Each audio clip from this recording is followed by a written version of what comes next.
Hello, everybody.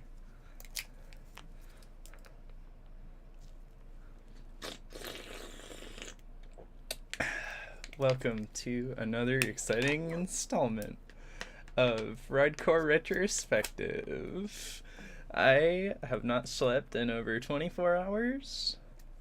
I'm wearing my favorite turtleneck again. And I'm gonna enjoy some peaches so that I don't die. Today we're gonna be listening to Amaryllis again, but this time the first two Amaryllis albums. We're going to continue going in the backwards chronological order. Last time we heard Ouroboros Boom Bang and the other one, Away We Go. That's the one. Hope you don't mind my slurps. But yeah, stretching back. This is the second Amaryllis release, Calliope's, and it is from November 2016. I'm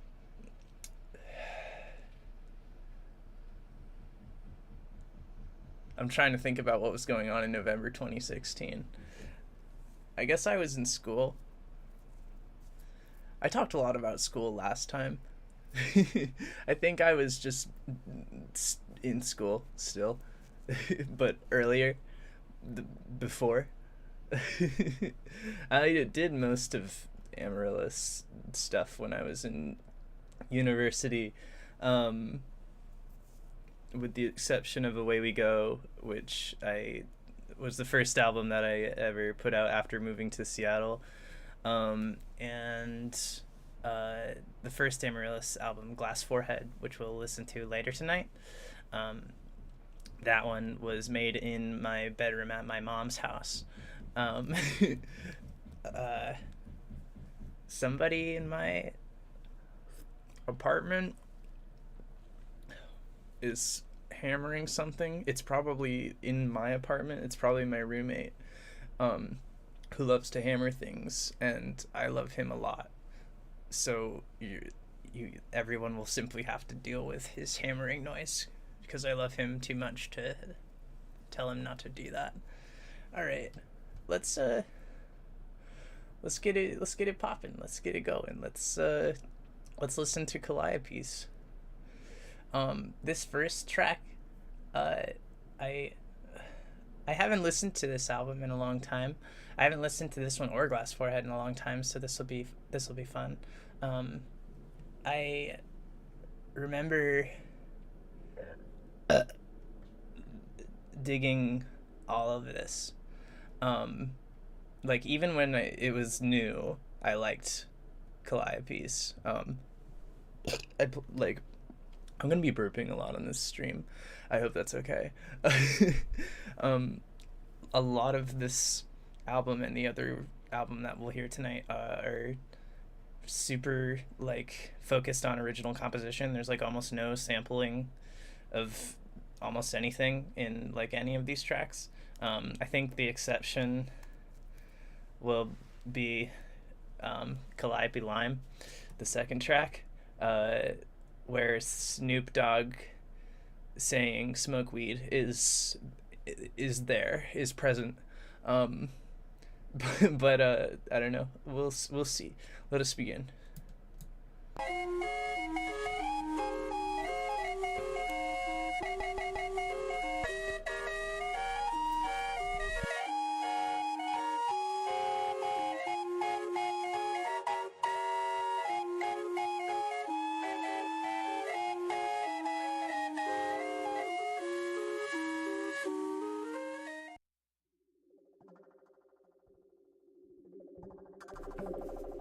The steam calliope, by the way, is my most favorite instrument of all time.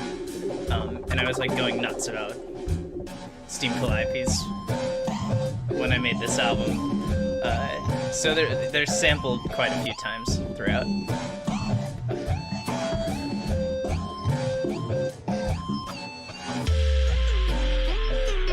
I guess that kind of defeats the statement I made earlier about there being, like, no samples in this album. I totally take it back. There are fucking Steam Calliope samples all over this album. I'm fucking brain damaged.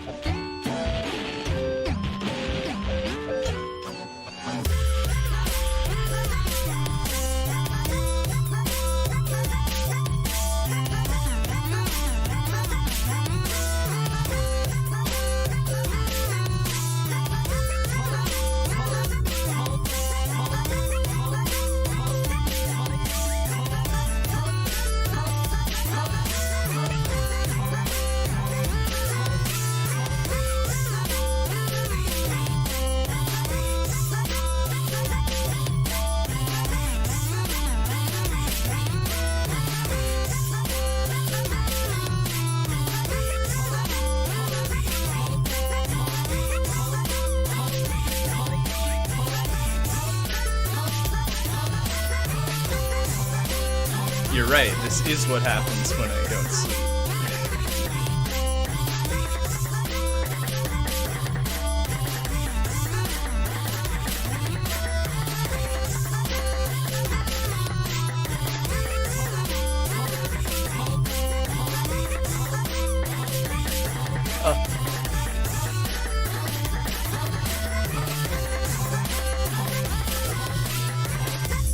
Those, like, very crunchy, like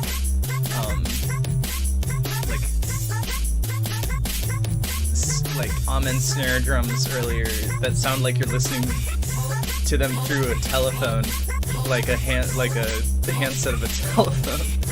It's very silly.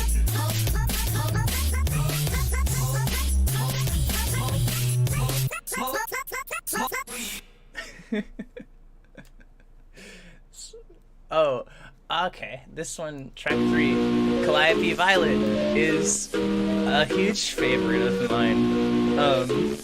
I made this song when I was sick as balls. This is one of the only songs I can remember producing, like during a time that I was very physically ill, like with the flu. I don't usually work when I'm sick, but this was an exception. I had a fever like a motherfucker when I made this song.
I love that song a lot.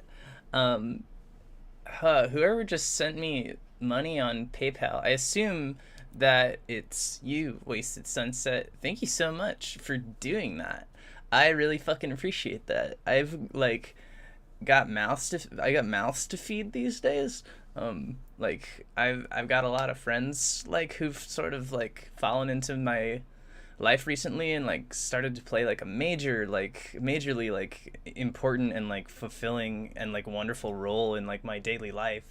Um, but like they're still like new to the area and trying to get on their feet and stuff, and like COVID is really hard for like people trying to job search and shit, and like they can't get unemployment because they like just moved here and like all this other shit. So like I've been doing, like, me and my wife have been doing everything we can to like help them out, and so like any money like right now is like super fucking useful to us. Thank you so much. um yeah, if anybody else wants to toss me anything, paypal.me/forlung. I don't want to like plug too hard because like we're here to do this thing, but like if you're feeling it, like we could use it, um just to keep food in our friends' mouths and a roof over their head for another month. Thank you so fucking much. This one, I think this one is in a time signature.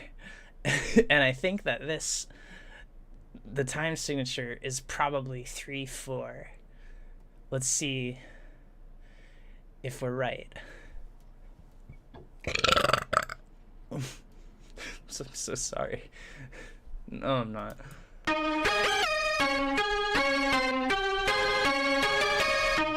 Yeah, this shit's in 3/4.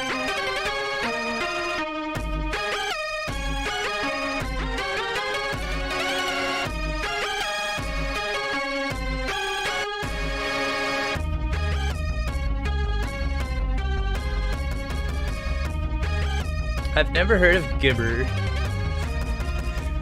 Is that like Gabber?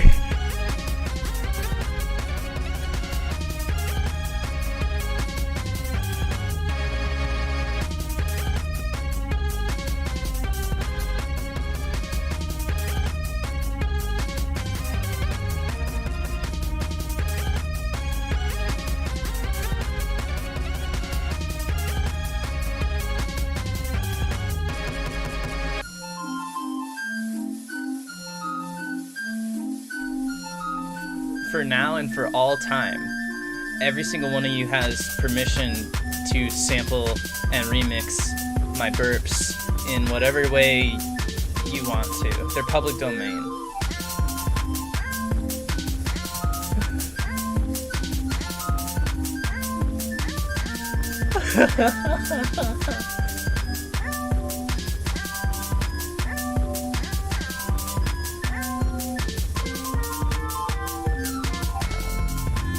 I have always made clown music.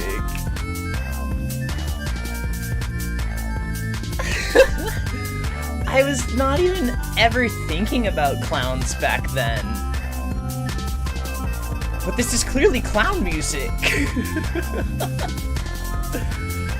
How did it take me so long to catch on? I love being a clown.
I've always made clown music.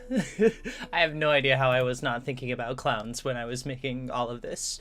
The clowns were not present in my mind whatsoever back then. I was too busy thinking about kissing my piano teacher's ass and crying because I was one of the only trans people that I knew. If I could be any kind of were animal, what would I be? I mean, like, a were dog, a were clown, a were clown dog. Please? I think that's the only way I could actually be happy. Like truly happy in the way that like I can die happy. Not to say that like I couldn't like, you know, lead like a fulfilling human life, but it's like when you're a human you can only reach like a certain sort of degree of happiness. If you're the kind of person who like imprinted on cartoon animals at like the same way a duckling like imprints on its like mother duck as a child, like you know, it's a disease. I've got it. This next one is like I remember being very low key and having some sine waves. Definitely having some sine waves in this next one, I'm gonna say. And they're probably gonna like wiggle and they're probably gonna sound like emotions. Let's see if I'm right.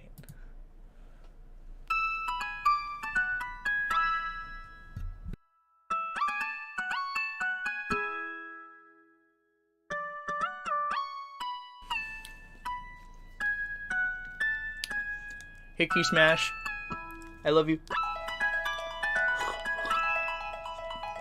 Thank you for sending me this puppy. They're all over me and my wife's whole bedroom now. There's one there. There's one right there. And right there and right there. And they're like over there too. And on the door and by the bed. We got them. I love you.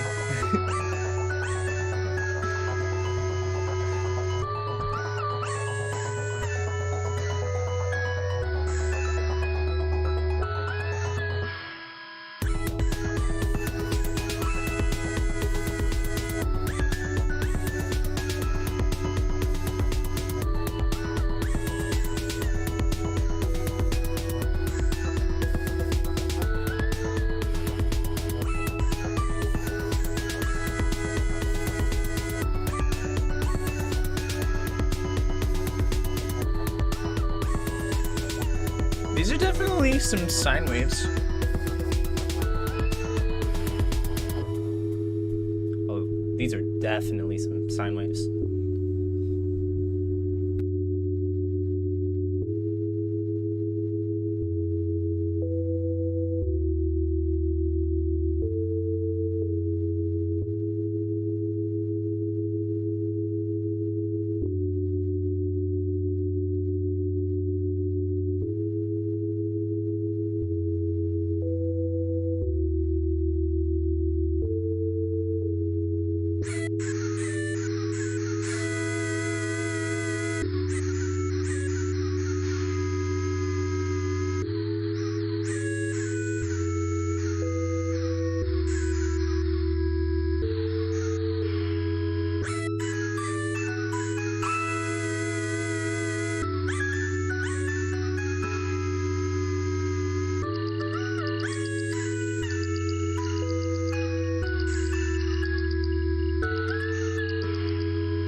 I'd say as far as this album is concerned, this song's probably the gayest.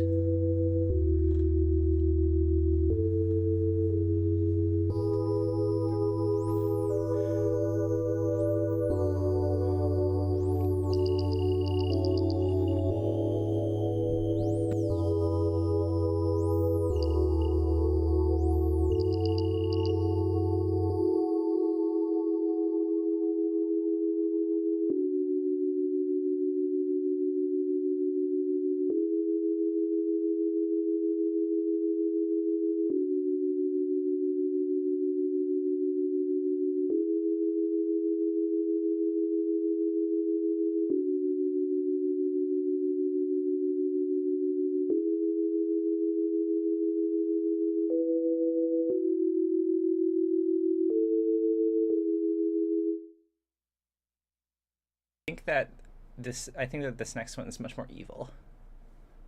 Or at least exciting. What's the difference?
Wow. That one was fun. I like that one. I remember this next one being the one that I'm like compositionally, or I was compositionally like the most proud of it, probably just because it's the most like needlessly complicated, because like that's what I was really into back then. I was very into like maximalism, and I guess I still am. But first of all, thank you.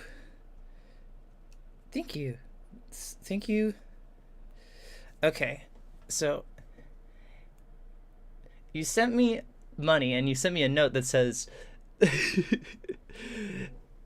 your name is pronounced like alien without the en.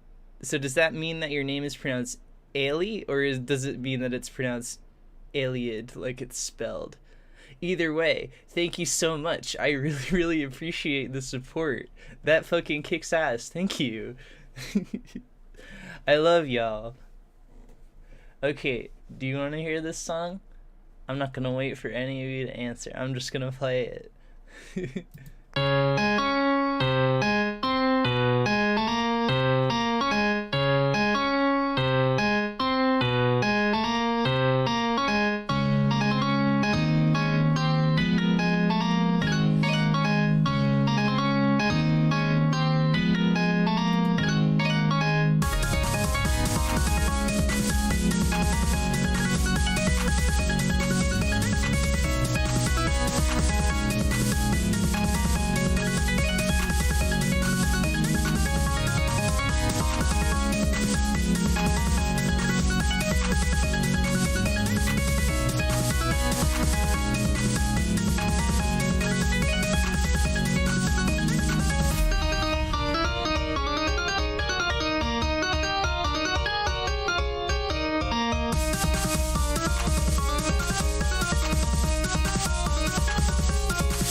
I remember why this one's my favorite now. It's because it's really good. Haley, thank you so much.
Yeah, that one slaps.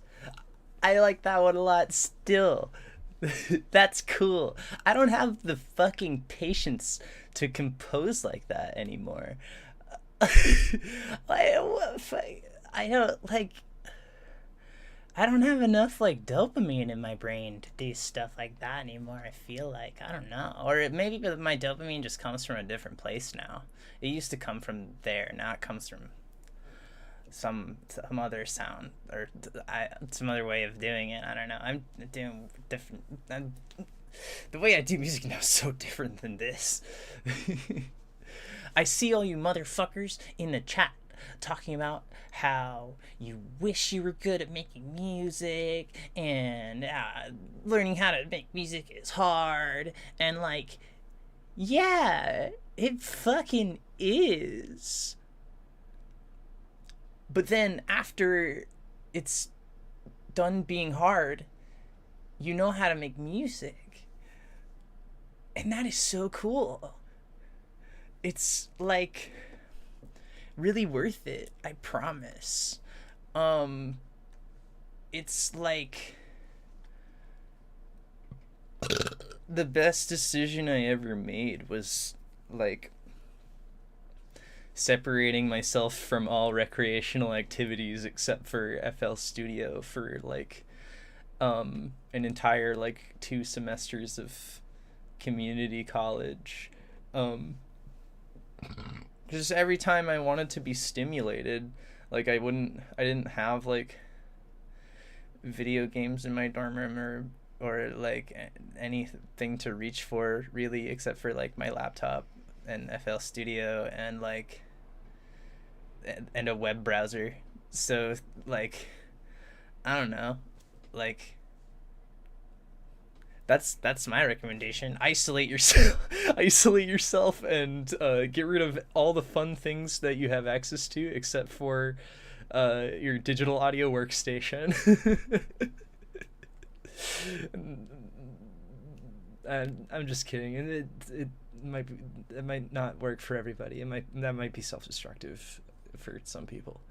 It only worked out for me because I had nothing better to do. I didn't know any like queer people IRL for a long time until I moved here, and now I like don't see I don't interact with like cis people anymore really, like unless they are like uh, workers working their jobs who I have to interact with in order to like exchange currency for goods and services. Anyway, make music is what I'm saying. It doesn't matter if you hate it. You're gonna hate it. You're gonna hate everything that you make for like a long time. Just what is important is that you are making it. Going into like a skill, like learning a skill with the like mindset of like I can't do this as good as another artist, or like I can't do this like according to like my standards of like quality or whatever, is like that's capitalist brain poison. Like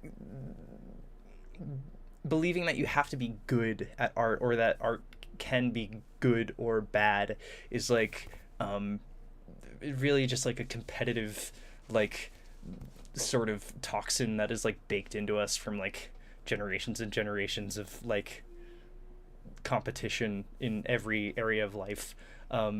That it's not necessary. It's like creating art with the intent to stimulate yourself is like the only way you can really like get like maximum fulfillment out of it. It's like touch the instrument, touch the computer because it is making sounds at you, like, and you're putting them on top of each other and you can hear them. Like it's stimulation. Like take that and like fuck with it until it stimulates you in a way that you like. Click on shit, drag and drop shit, pull and stretch everything, just fuck with all the buttons until it sounds different, and it sounds a way that makes your ears go ooh, and then like put it on the internet or whatever. It's like even if you absolutely hate something, if you put it where other people can see it, at least one other person will see that thing and hear that thing and be like, that's my favorite thing. And that's something that I have definitely learned, is that like everything that ever gets made is one person's favorite thing, as long as it can be put in front of that person. Anyway, just if you want to make music, if you want to be good at music, make it. Make music, make noises, just make. Anyway, I'm done doing this speech that I do all the time, that I love to do all the time. This one, the second to last track on this one, is still one of my favoriteest Amaryllis ever. Oh my god, I'm burping so fucking much. My acid reflux is fucking killing me.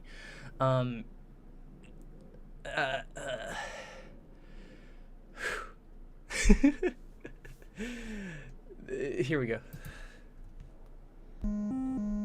This one's kind of feels like a sea shanty a little bit, which like I don't know if Jolly is here. I wish that Jolly was here, because this is a song that I think Jolly should listen to. Jolly Wormfleece. You all, you know Jolly. You love Jolly. We all love Jolly.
Yeah, still a big fan of that one. That was the one that I opened my first ever live show in Seattle. I opened with this song, and it was to like 100 people, like packed into this little ice cream parlor slash arcade place that was not supposed to be holding 100 people in it. And like I opened with this, and I think that like it. I think there were like probably a handful of people there who had like brought people to this show who had never heard of me before, and they probably sold it like, oh, it's fucking breakcore, like it's hardcore, like you know, like it's like gabber kicks and fucking snare drums and like goofy samples and stuff, and like whoa, and like, and then I opened with this, and like you know, half of the people were like going hard because they'd heard it before, and they were like, oh shit, yeah, like fucking Sister Kana, and then like the other half of the people were like, you know, like, is this like a weird like chip tune, like waltz, like what's going like, and then it like kicked into some other song, and everybody was like, oh fuck, like uh it was cool. This next one is called Tater Tot Fugue in C sharp major. I don't actually really know if it's like legally a fugue. I did it for like an assignment. I like remember feeling almost nothing making this next one, so I'm gonna start playing it, and I'm gonna go pee while it's playing.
Yeah, I don't know. I still feel nothing when I hear that. It's pretty academic.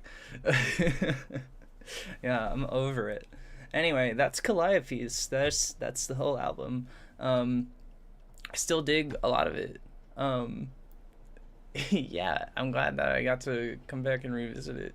Um, Amaryllis stuff is always so fun to revisit every couple of years because it's like, I don't know. I'm always like, I always used to be doing weird stuff like all the time. I feel like, I don't know, the weird stuff I do now is different weird stuff.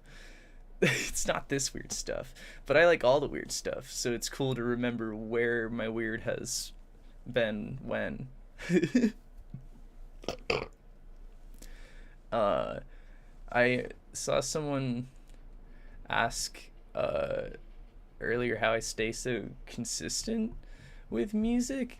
The answer, in the year 2021 and several years leading up to 2021, Um, I I guess since like 2017, 2016, somewhere in between there. I stayed really consistent with music because that's when it became my full-time job. I do not do anything except for make music like professionally.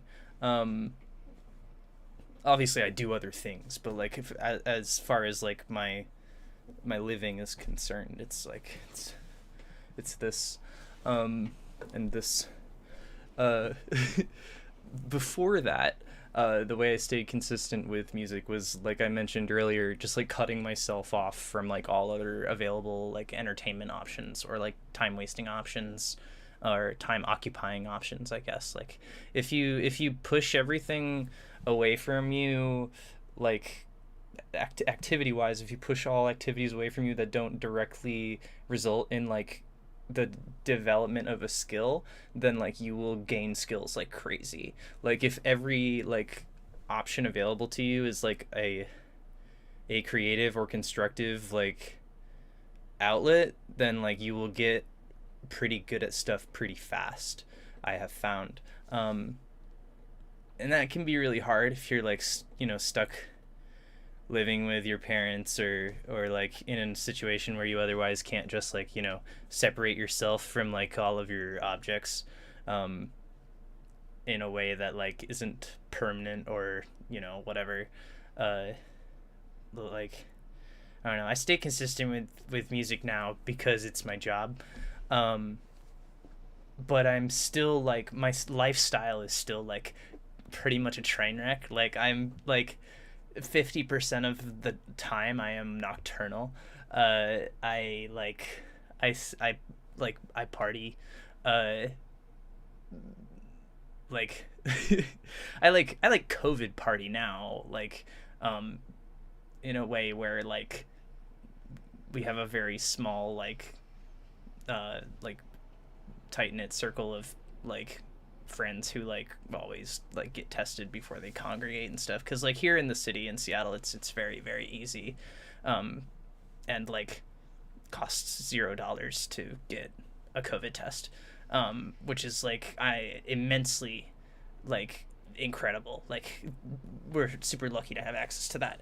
But like I don't know, I have very little consistency like in my like life, like schedule wise. Like my routine is not consistent. Like the closest thing I have to a routine is like I wake up in the morning, I immediately shove food into my face, I take my Adderall, I take a big shit, and I take a shower. And from there, the entire day just spirals into entropy. Like it can go anywhere from there. I'll either work for 8 hours straight, or like one thing will like catch my attention or like need my attention, like early in the between the time I wake up and the time I'm done with that routine, and then like the whole day is devoted to whatever else, or just like random events happen, and then I'm like on the other side of town doing whatever. And like I don't know, I consistency is not a word I would use to describe anything that I do, except for make music. Okay, I guess we're moving on to Glass Forehead. This came out August 2016, so that's. And I'm trying to like add single digits in my head right now, but like the sleep deprivation is making it hard.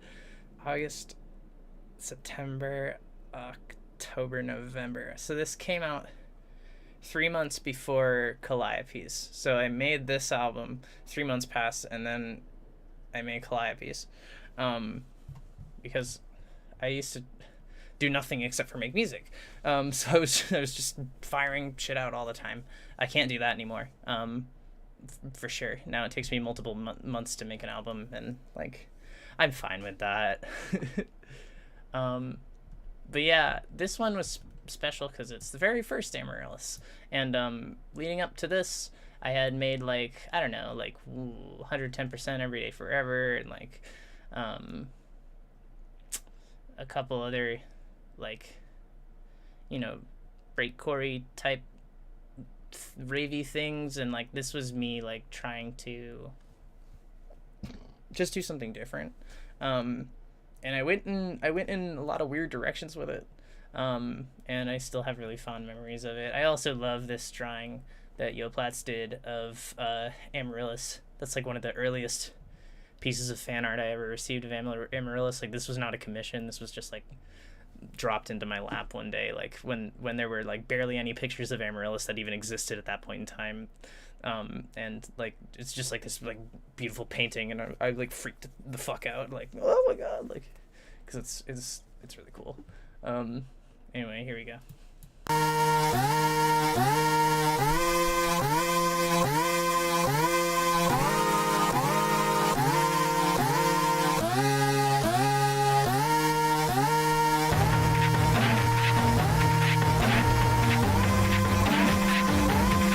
Tokyo, I love your fan art. Thank you so much.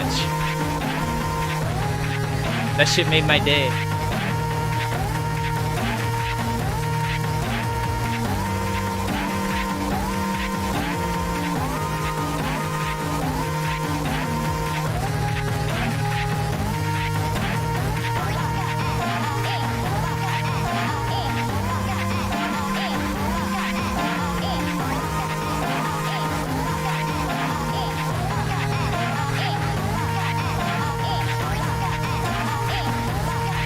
Yeah, fucking...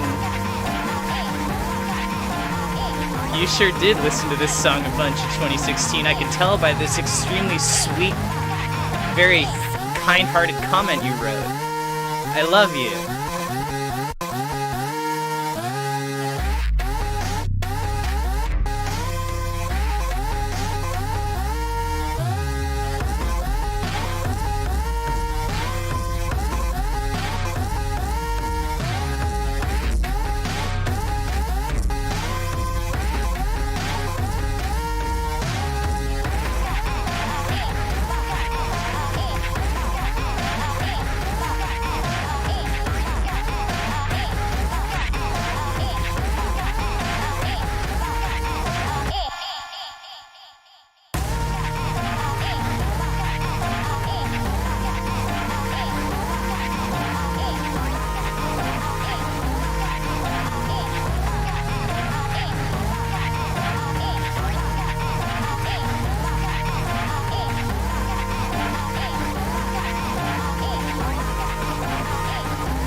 I still really fucking dig that song, like, texturally. Like, it's got a lot of really interesting stuff going on with, like, the harmonies that it uses, and, like, the timbres, and, like, the, like, chugging, like, slow rhythm, like, and, like, it's fucking cool. I like it. I have no idea how I made it. I couldn't for the life of me ever make any sounds remotely like this ever again if I tried. Which is the most fun part of listening to my old music for me, is I always hear it and I'm just like, well, how the fuck did I make that? I have absolutely no fucking idea.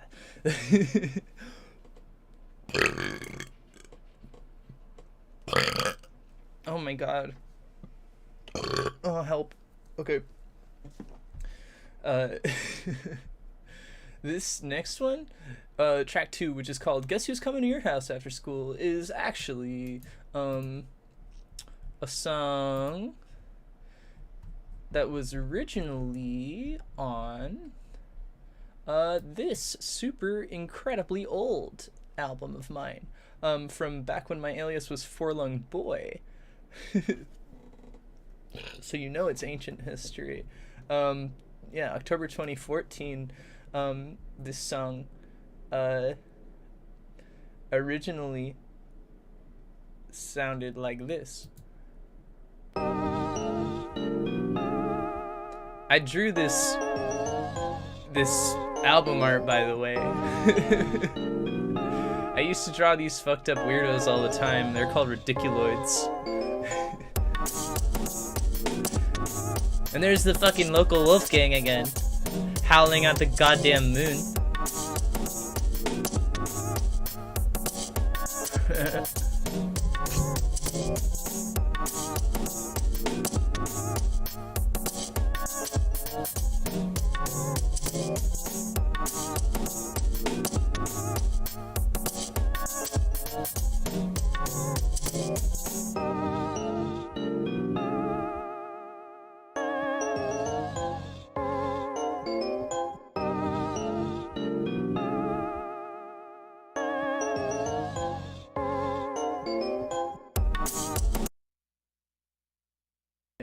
You get the point. The new one sounds different.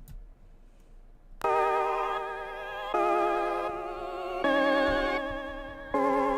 lot more Earthboundy. This is probably the Earthbound sound font, actually.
So yeah, really spiced up from the original version from 2 years prior.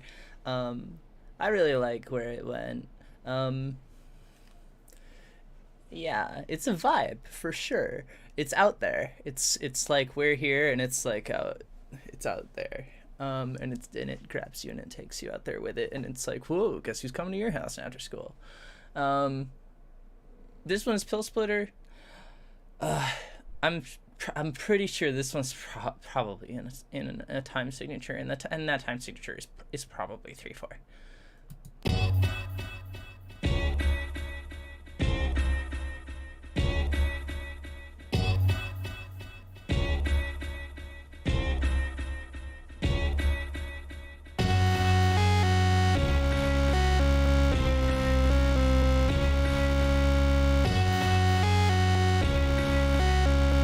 Maybe I was wrong.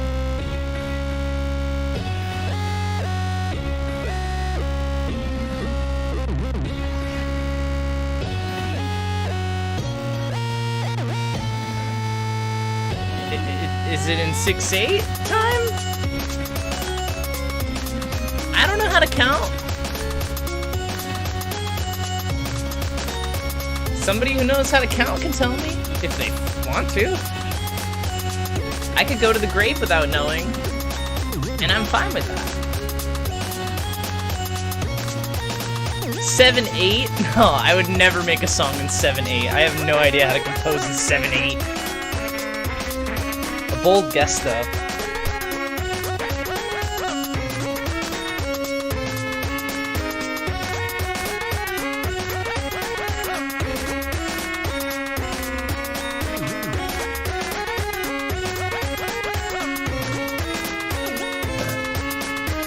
This song reminds you of Tim Hortons? Fuck.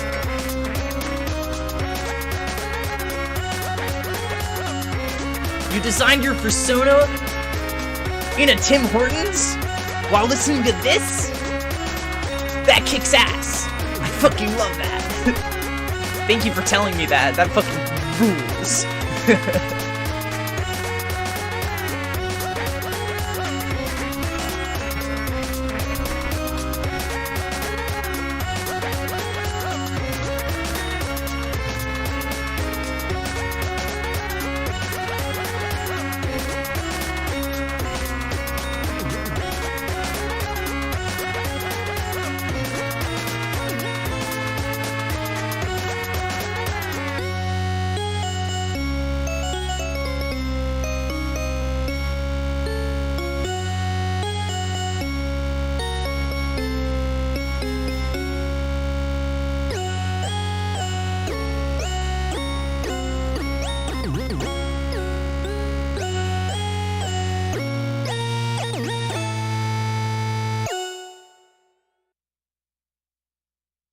Alright, this next thing that I'm about to say has nothing to do with the song or music in general. But I've always thought that if my nose was like this, like all the time, like just tilted up just a little bit, then like my whole face would be so much cuter. Like, if I was just a little bit more of like a little piggy, I feel like that would be cute as fuck. Anyway, I just wanted to share that with the class. I'm probably gonna pee during this one too, because this is kind of a longer track, and I have to pee again, and I'll continue having to pee, because that's really the life that I'm living 24/7 all the time. Okay, BRB.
Damn.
Oh man, I forgot how like emotional and sweet that one is.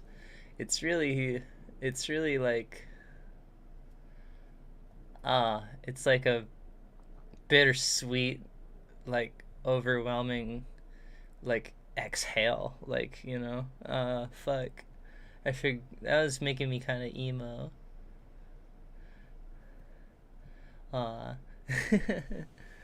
um how many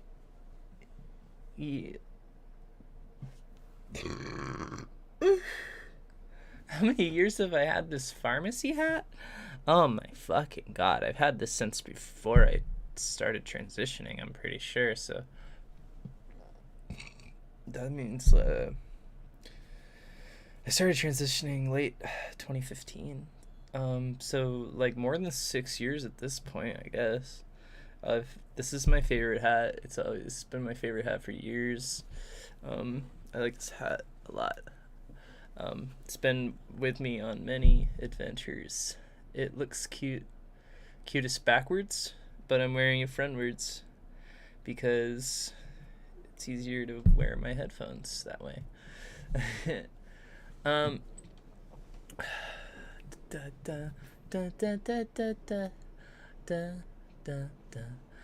Oh, Odd Pup, I hope that you enjoy your new sweater. I'm stoked that everybody likes the new shirt design.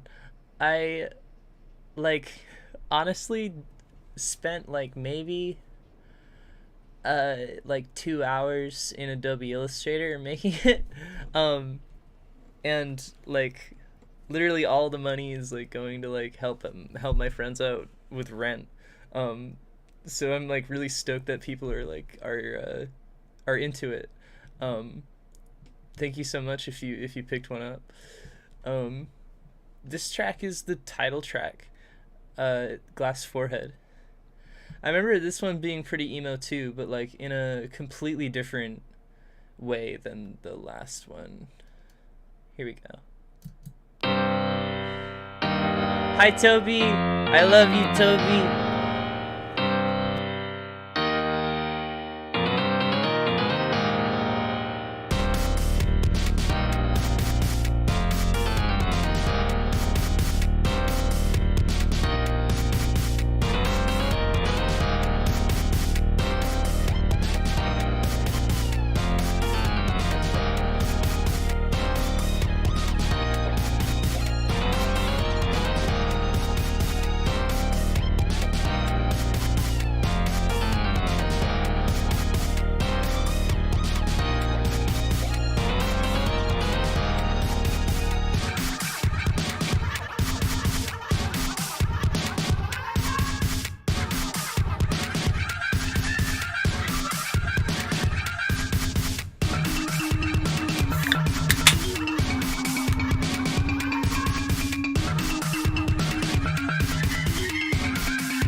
Yeah, that one's neat and interesting and has stuff going on in it.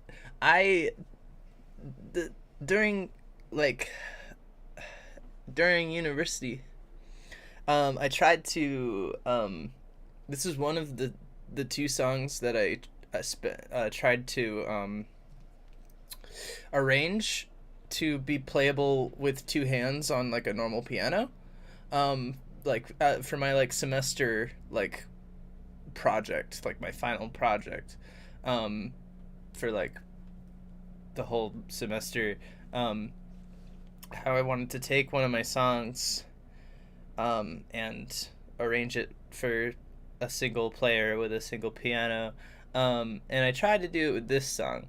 It did not work out, but as a result, the part in this song that happens a bunch of times where it's like chord, no, chord. I used to have that in muscle memory to like play on the piano because that's as far as I got with it.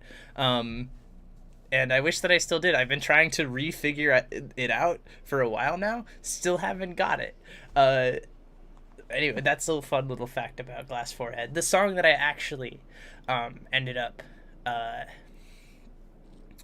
going with for that project was Trap from 110% Everyday Forever. And so if you can sight read and play piano,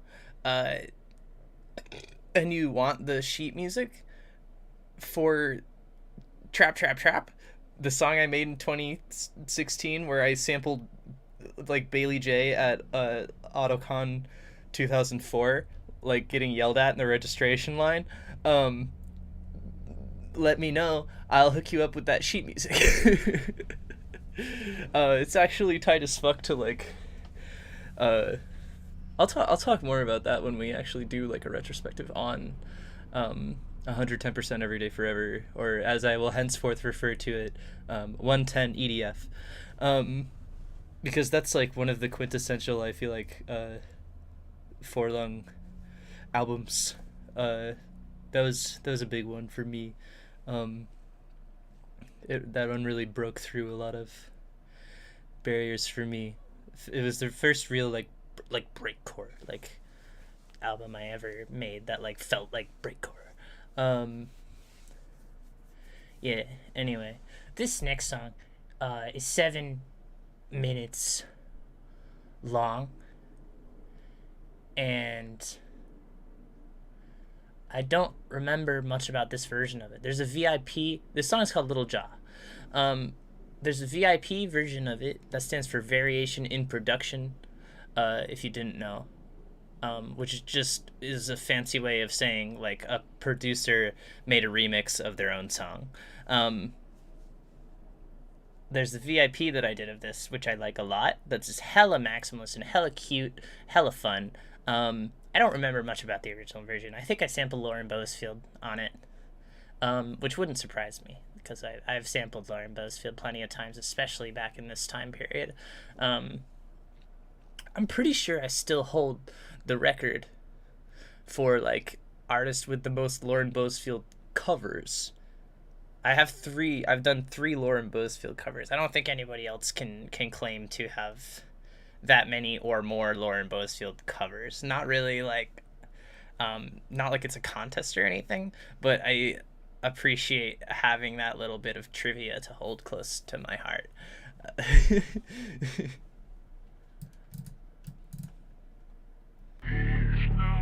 Yep, Lauren Boasfield immediately, right out of the fucking gate.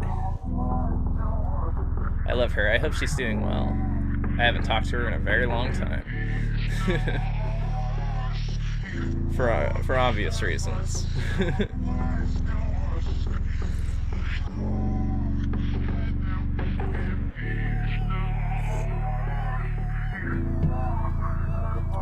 I don't think that she like dislikes me or anything though. I think that she's just interested in protecting herself from internet weirdos, because like she's already dealt with her fair share of those after that time that PewDiePie used one of her songs in a video. That was fucking tragic.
This one.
I have no idea why I didn't just like post this as a Lauren Boesfield remix.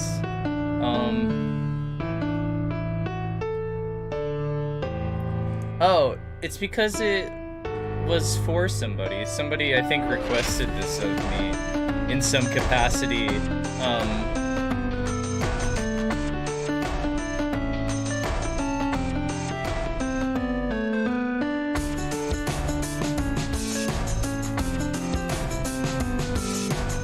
this person, Eva, who this song was made for, I remember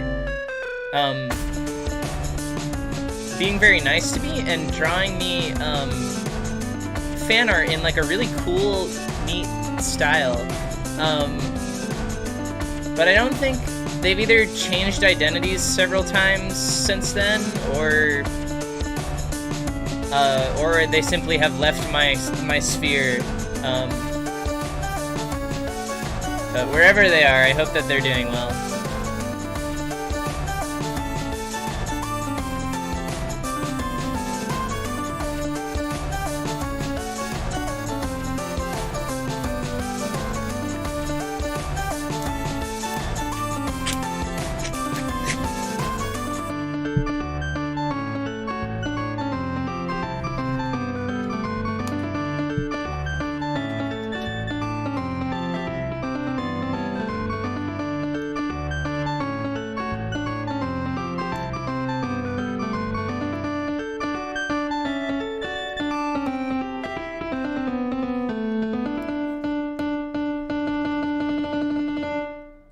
This next song I made for one of my girlfriends.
Yeah, I made that song for the first time I was ever in a poly relationship. I was in a triad with these two girls who are both very cool.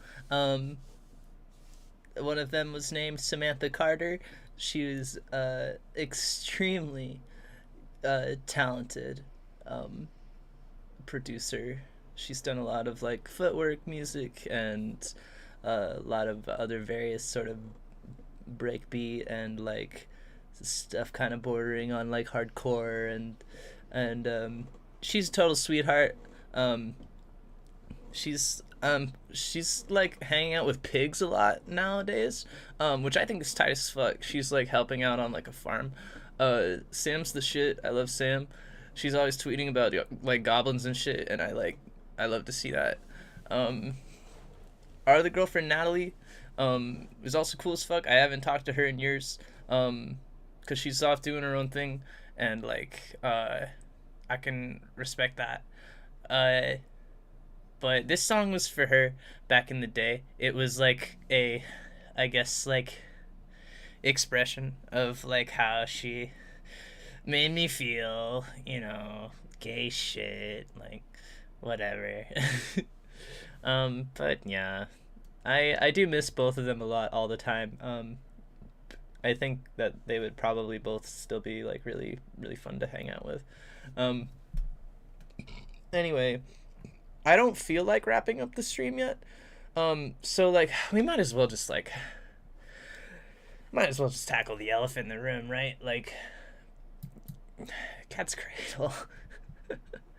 This one, oh, where to even start with this one? Um, oh, I'm sorry. I gotta pee again. There's gonna be a minute of silence starting right now, and then I'm gonna come back and I'm gonna lay some shit on you because this album has all kinds of fucked up shit going on with it.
Hey y'all, I am back.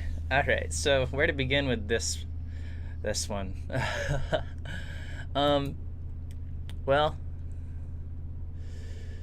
so if you are an OG fan, if you've been paying attention to my music since May 2018, then you probably know that this is not the original album art for this album.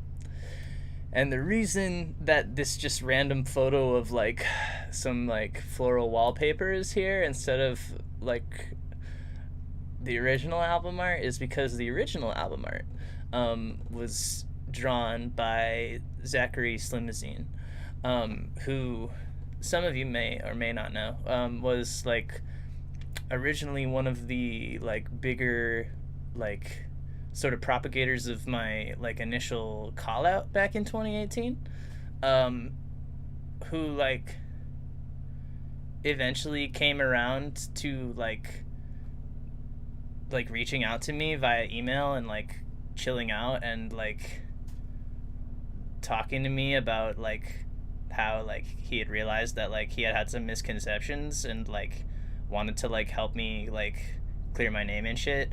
But then like as soon as he did, like all of his friends like immediately jumped on him and like he had to delete all of it because they were getting really like upset with him.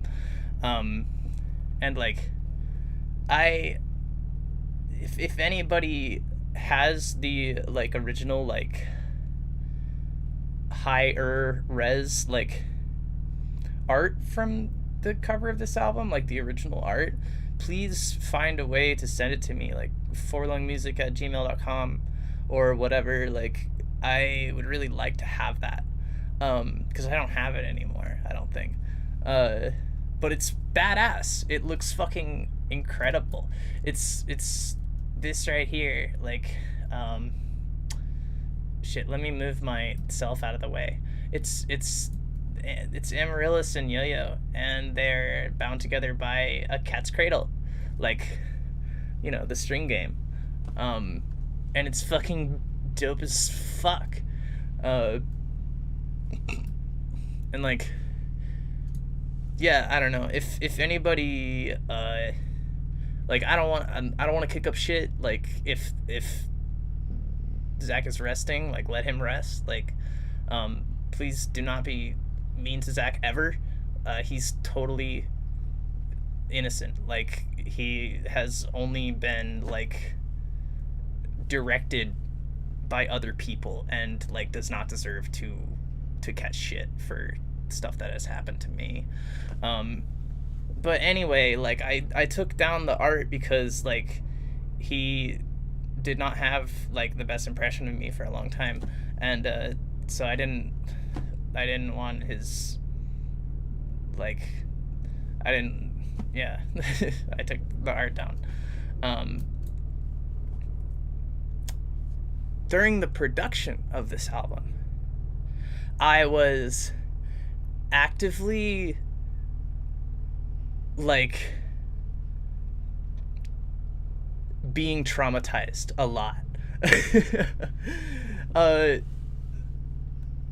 Because I was in a very unhealthy codependent relationship, in a very dark, musty basement with like linoleum like floor and like 6 foot tall ceilings, and like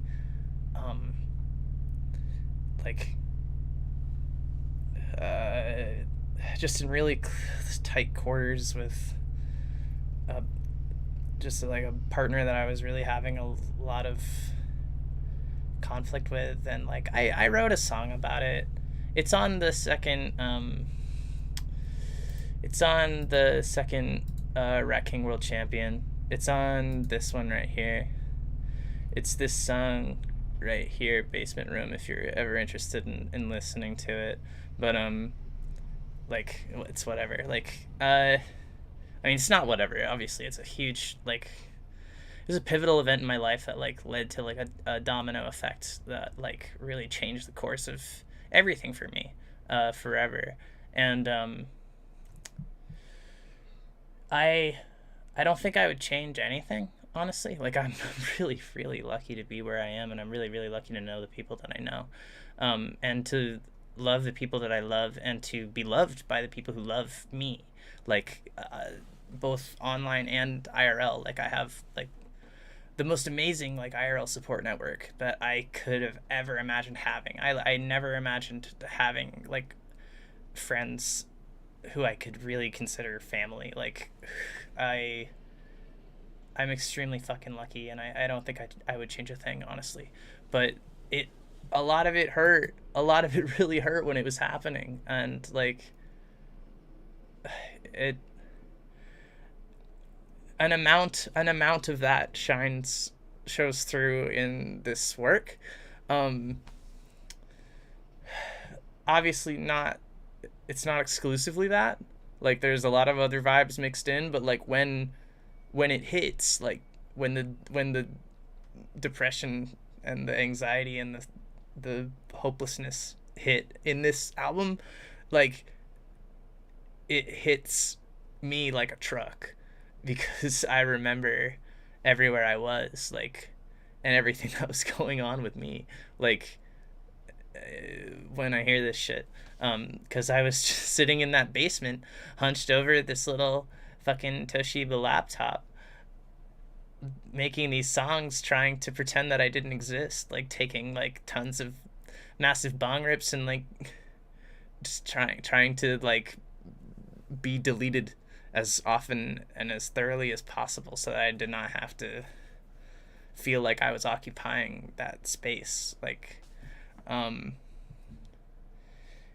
yeah, like, anyway, we're gonna listen to Cat's Cradle, y'all and me together, and like, I love you guys a lot. I don't like, it might not be the best idea for me to do this, like, you know, on like so little sleep, but like, honestly, I feel like if I don't do it now, I'm never gonna want to do it in the future. So I feel like now's probably the time. I'm probably gonna hear some shit on it that I like still enjoy for like various reasons too, because it's like during this time there were like a lot of things in between the bad shit that was good. Like, I was being exposed to a brand new scene in a brand new place. Like, I had just moved to Seattle and, like, was meeting real life ravers for the first time, and they were showing me so much kindness and compassion, and, like, were so interested in getting to know me, and I'd never experienced anything like that before, because I was from the middle of the woods. Like, I'd been living in isolation, like, with my partner for, like, the better part of a year, and, like, we never saw like other people a lot of the time. We had one other couple that we were friends with, and they were like a 35-minute drive away, so like we didn't see them that much. We didn't see anybody very much. So I was coming into this whole new world where like all these people were like very excited about like me and my work, and like it really amplified tensions between me and this partner who was very used to having me like be the only like person, like, you know, in each other's lives. But anyway, like, let's do it.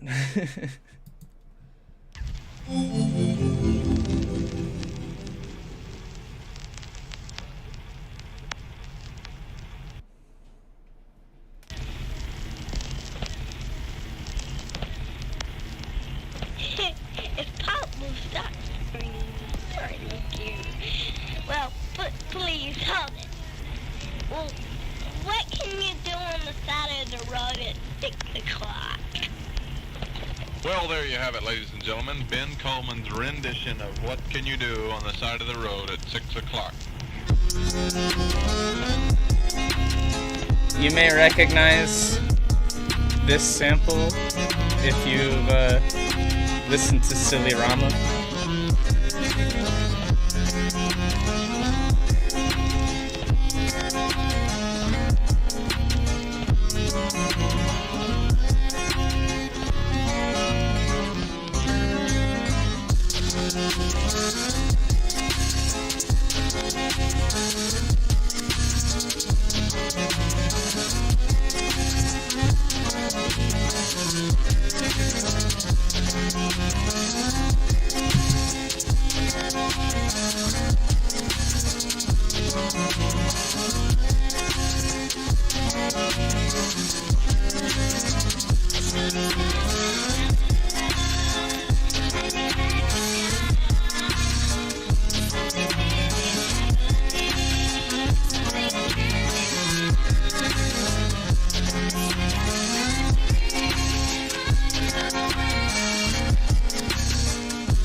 Человек и кошка.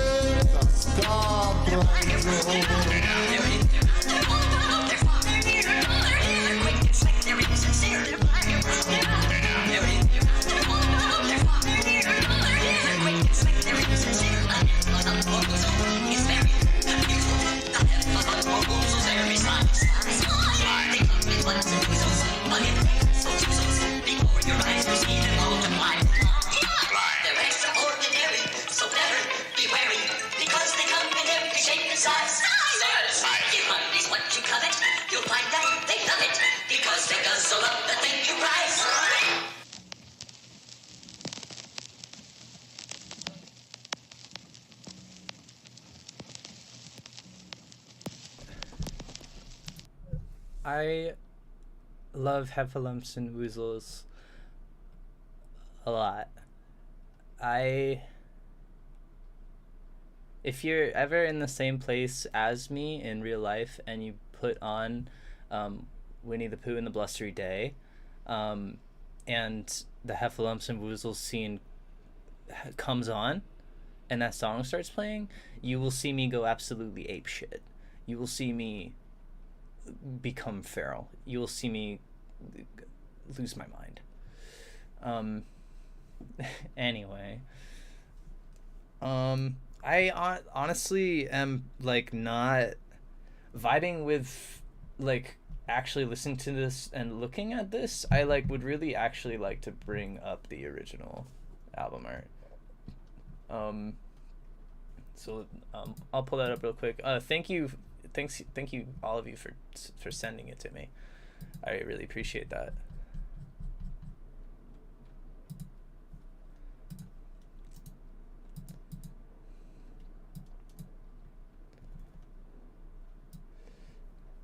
All right, cool. Hell yeah. All right.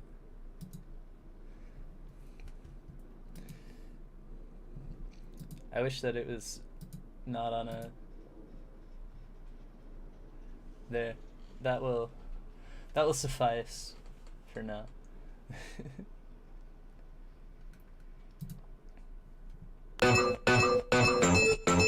I actually still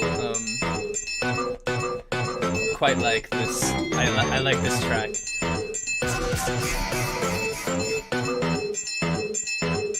I am always moved by that seldom used treasure, the sweetness with which most girls can sing.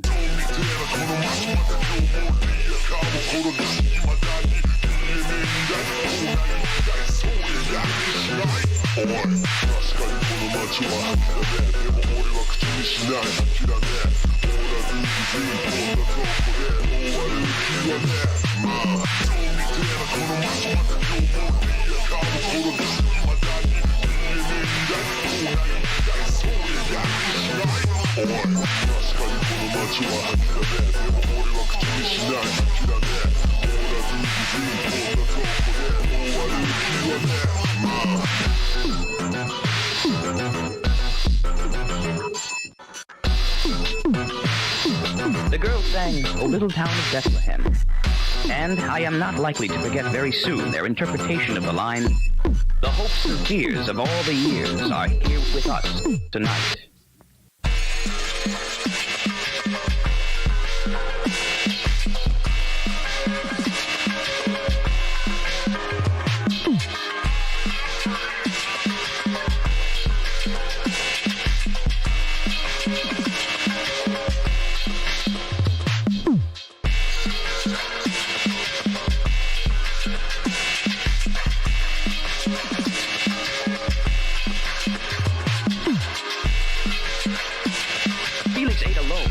Every day. It was a rule that no one was to sit with him, to interrupt his chain of thought.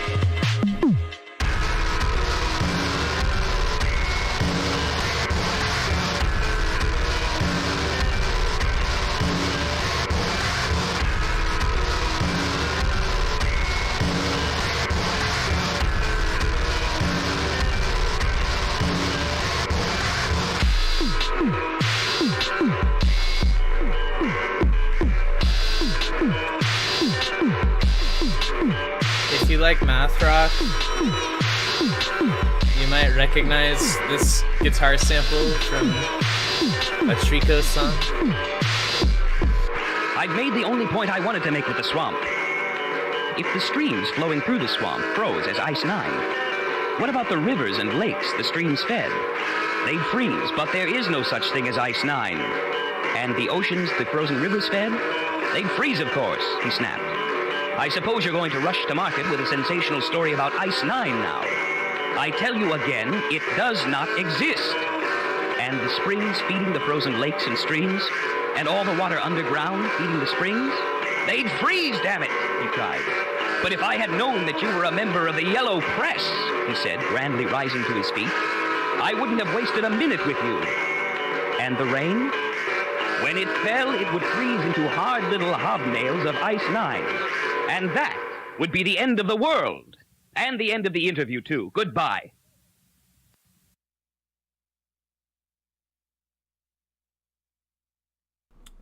That all of the dialogue in that one is sampled from the book Cat's Cradle by Kurt Vonnegut, which I guess is like spiritually what this album is named after. Not like really for that many thematic reasons that I can articulate in this moment. I was pretty fucking dissociated when I produced like a lot of most of this album. But I've always really loved Kurt Vonnegut a lot. He's always been my favorite author. So being able to finding out that like some of his like audiobooks are public domain was like very exciting for me. This next one, Reruns Forever, kicks ass, honestly. I think it's probably one of my faves from this album.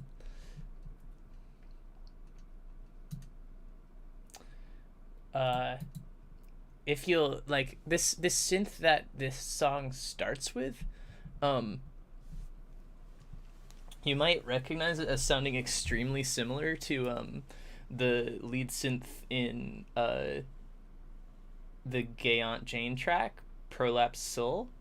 If you're like a Money Club person and you have Gay Aunt Jane's Static Caravan of Psychosomatic Crisis, listen to this song and then listen to that song, and you'll notice that the lead synth sounds really, really similar because they're actually both a heavily manipulated sample of a different song that I didn't make. It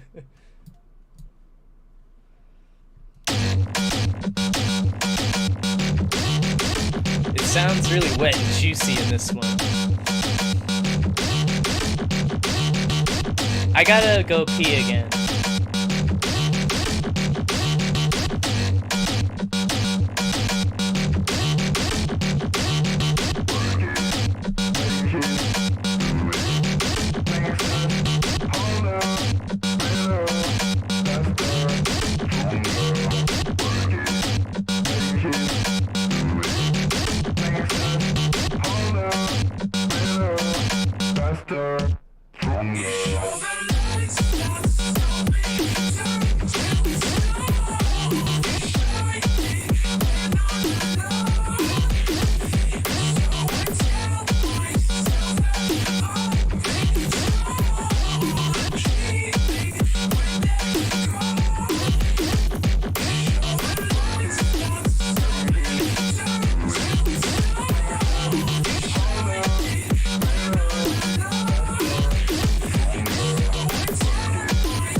I forgot AWOL Nation was in this one.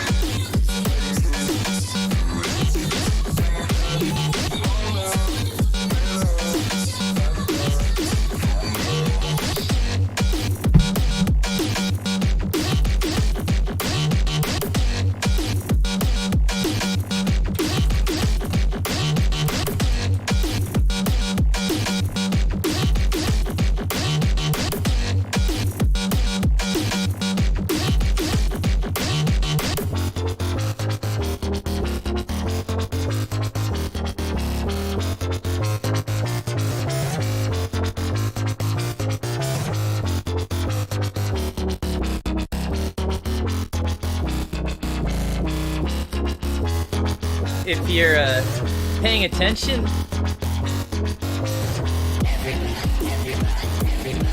this synth sample also is in another song. If you can tell me which one it is, I'll give you a high five. I don't know.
Yeah, I think it's actually probably good that I'm listening to this.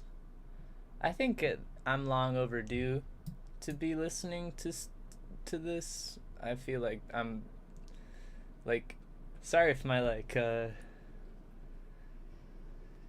dialogue is lacking. I feel like I'm doing like some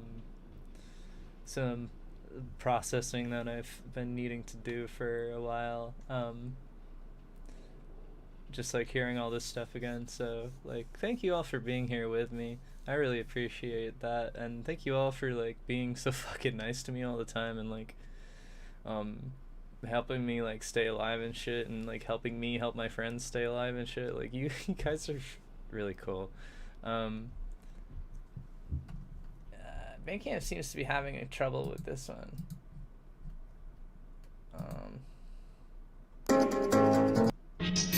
There we go.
Ah.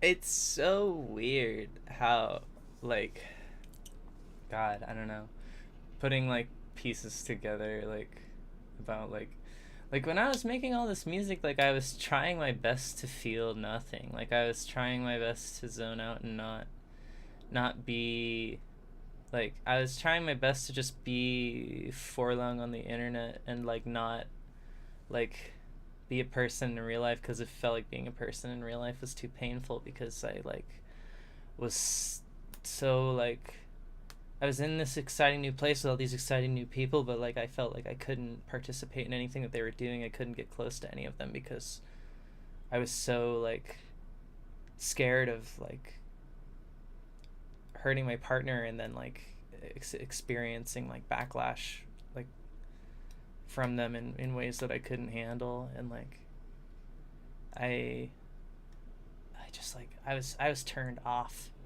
for so much of this, and it's so, like, it's weird listening to it now, like, more than 2 years later, like, and kind of, like, actually starting to make connections about, like, what I was feeling, like, moment to moment, like, and how that manifested in this,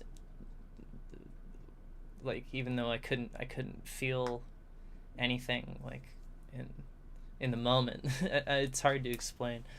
I don't know. Trauma's really weird. I'm grateful to have an opportunity to be doing this. Like, I didn't mean for this to become, like, you know, like, hushy fucking, like, gives itself therapy, like, on live stream, but, like, I don't know. It's nice to have a webcam to talk into, I suppose. Yeah, this next one, I do remember this one, and it, like, reeks of like, anxiety bleeding through, like, a facade of trying to act like everything is, like, chill and okay. And, like, only just hearing the first, like, second of it, like, a minute or two ago, like, it, like, just blasted me, like, just all came flooding in, like, my understanding of this. So here we go.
man. Fuck, that shit hurted. It's like so like the like second half especially is just so like belligerently depressed and like, but with like the like on top of it, like it's just like churning depression, like with just like insanity, like blooming from the center of it, and it like oh, that shit like makes a knot in my stomach. That one's hard to listen to. We'll see how hard the rest of them are to listen to. It's important to listen to, though. It's important that I'm listening to this. I don't remember much of anything about this one.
Oh, that one was like actually very beautiful. Um, the like first half especially, I like, wow, I can't remember, I can't remember, I can't remember. Not that one, not at all.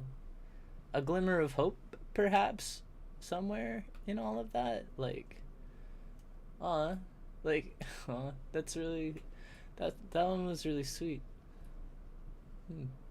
I like, sorry, I'm like, I'm getting really emo. I'm choking up a little bit.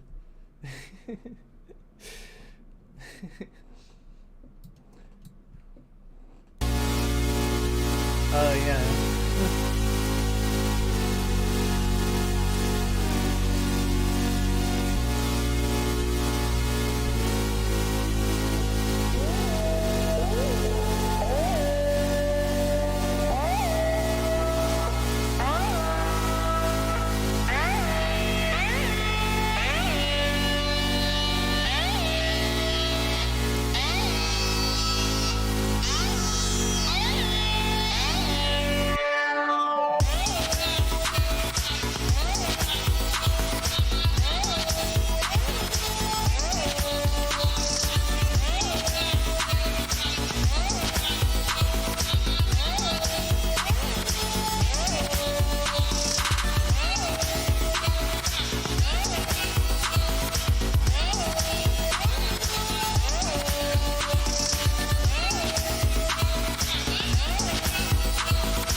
That one ends really abruptly.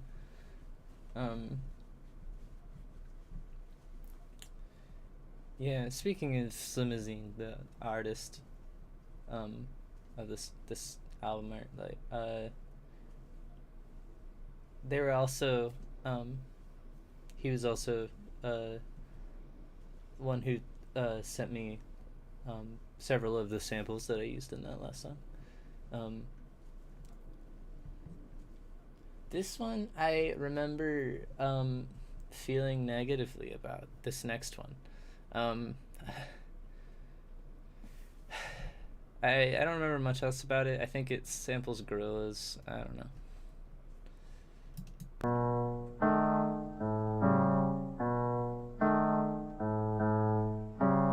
Many centuries may go by, and our names may be forgotten. But we know the truth. You cannot deny us anymore.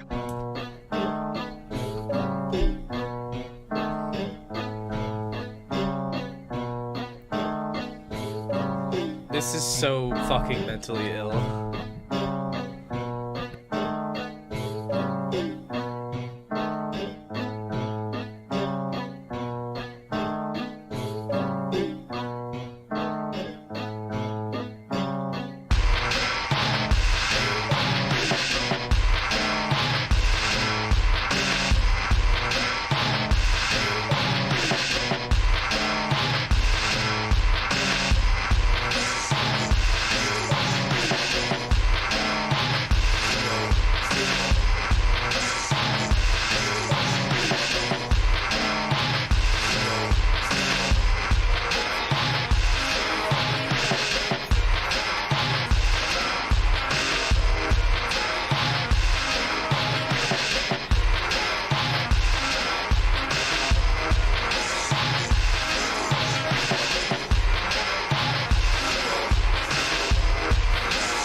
I think that's Amber Supernova back there.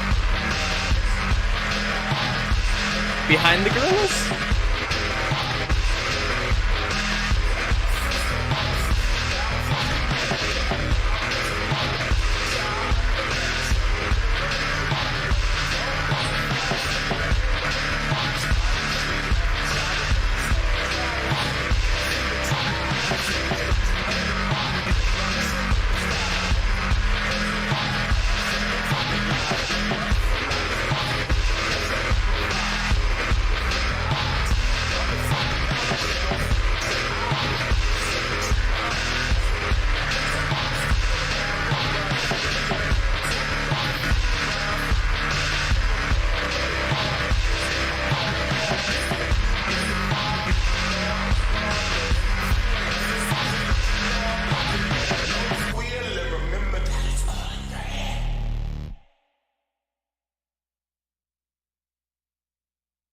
Yeah, that definitely was Amber Supernova in there. Like slowed way the hell down. Damn, I forgot all about that. Really bold of me back then to just simply put that in there. Shit, this was the very last album I ever put out before the initial call out. This was it. Like this was what, like, when everything was building to a breaking point where everything started to collapse. Like, this was the last one. And then, like, the day after the call out started to really gain traction, that's when I put out Problem Causer. And man, it's been a wild ride from there. God damn. But we'll get into that in later retrospectives. There's still a couple more tracks on this album. This next one, I do specifically remember this one. And with good reason. The reason I specifically remember this next track is because it is the first song that I ever produced in which I used a piece of external hardware. Like the first time I ever used like an actual like physical synthesizer, recorded it and then like sampled it in a song. And it was this one right here, the Korg EA1. This machine's almost as old as I am. And it is responsible for the fucking horribly dreary like droning bass line in this song. And that is why I remember this track very well. It's very... This one hurts. In fact, I'll probably go pee again.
This one, I took a MIDI from like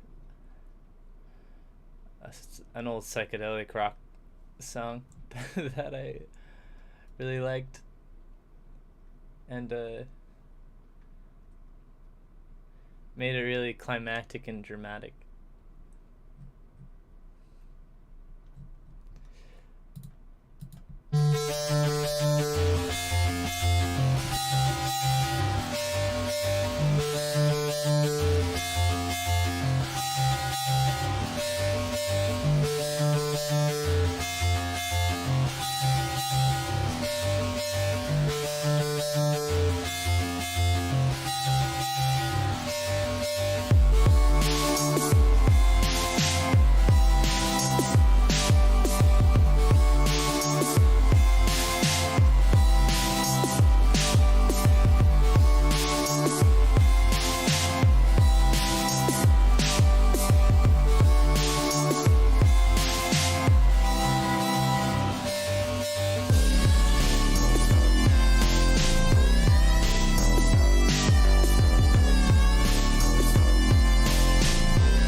forgot there was Calliope's in this song.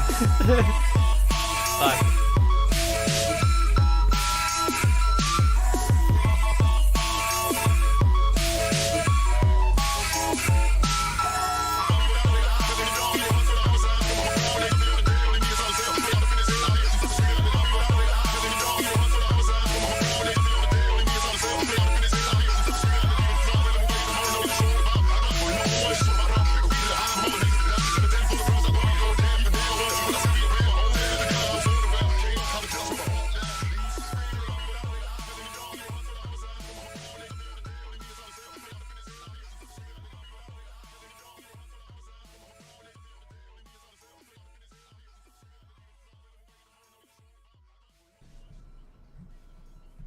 All right, there's only 2 tracks left, so we're almost there.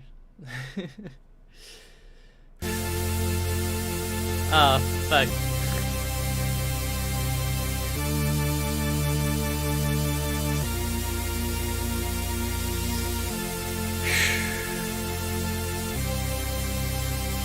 All right.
It's been a really long 2 years. But at the same time, it feels like yesterday.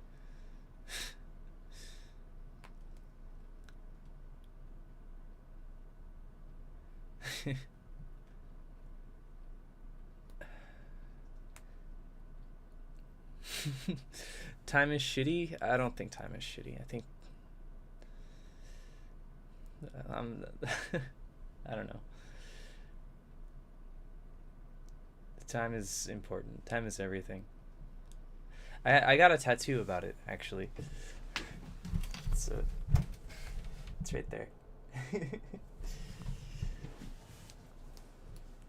Time is time. Things are always changing.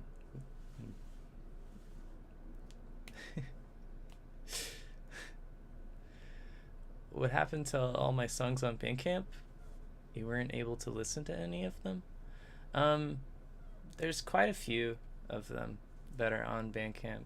There's also quite a few of my older tracks that you can't listen to for free anymore because I've made way too much music, and like I gotta have some sort of incentive for people to help me stay alive and make a living. If you click on the button on Bandcamp that says Forlong Money Club, you can give me money, and then you can have the hundreds and hundreds of old songs. I hate that I fucking just like plugged that like as I was coming off of this like really emotional thing. I don't know, it was just the first thing I saw in the chat, so I responded to it. God damn it. Anyway, like you guys are cool. Thank you so much for like being here for this. Like I don't know, I feel like this is the first time I've gotten like truly like very emo, like trauma emo, like on stream, which I, you know, like I probably wouldn't have made the decision to listen to this album if like I had gotten more sleep. Like it's been a long time since I've slept, but I feel like I'm dealing with it pretty well, all things considered. It's been heavy, but I think it's really important that I'm doing this right now, and the hardest parts are over, and like I'll be thinking about a lot of this stuff, I'm sure, for like in the coming days, and like it will all like be like directly constructive, like directly beneficial to like my understanding of like myself and like where I've been and where I'm going, etc., because that's how processing works. And like, so yeah, cool stuff. Maybe I'll take some mushrooms about it or something sometime. Who knows? There's only one more track, and it's like I'm pretty sure significantly not very emo. I think it's even like kind of footworky, if I am remembering correctly. So here.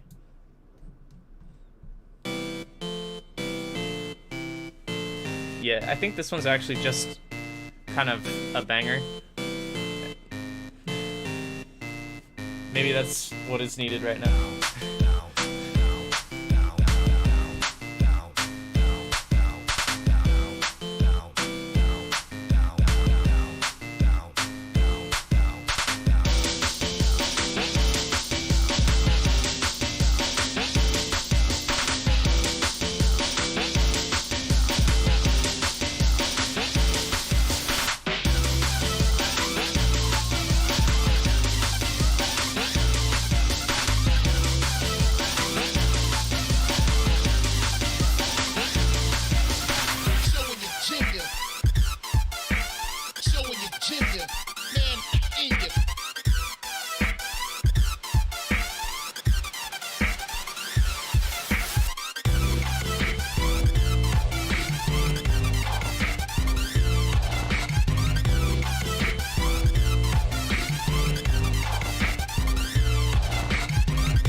Well, that's Amaryllis.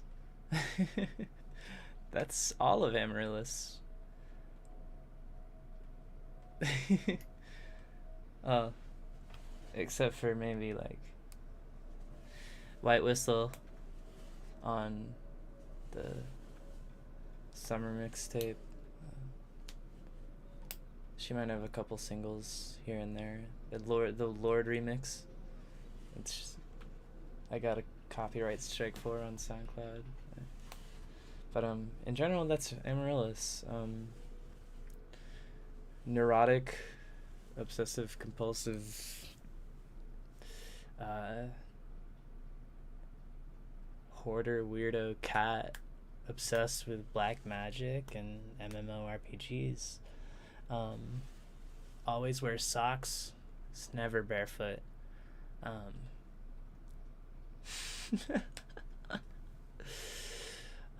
World's biggest bitch. And that's the cat. Thank you all so much for being here and doing this with me. If you want to, I can stick around for like a little bit of Q&A, like if you guys are interested or have questions to ask me. If you can ask whatever you want. I might not answer it, depending on the nature of the question, but like I like to interact with you guys. You're cool. I'm gonna pee for about the 48th time. I think I'm probably going to break a record for most times peeing on stream, or at least my own personal record. Yeah, I'll be RB.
All right, let's see. What do we got?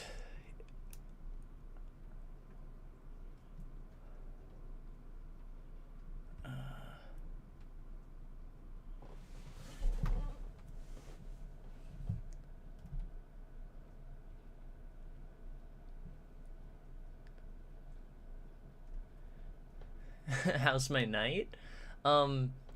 All things considered, pretty good. I had a lot of fun listening to older Amaryllis stuff for the first time in a while. I got to do some, I think, really constructive processing, listening to Cat's Cradle with you all.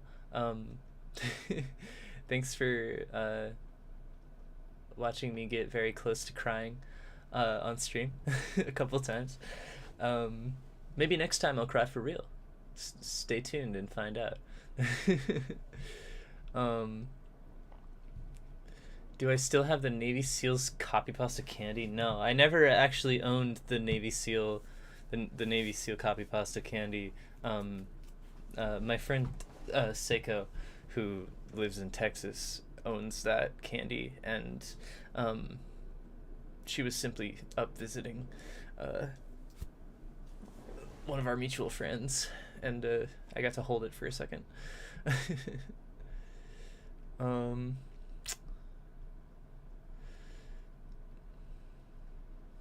Do I still have the music making kit paste bin? No. I'm very sorry, but I don't anymore. I've been thinking about like reassembling something like that for years, but like Image Line, the creators of FL Studio, are like already kind of like on. They've been on my case a little bit before. Like they've sent me an email or two being like, hey, stop distributing like, you know, hundreds of copies of FL Studio to like queer kids all over the world for free. And they made me buy an FL Studio license so that they wouldn't sue me. So I just really I don't think I can make the paste bin anymore. An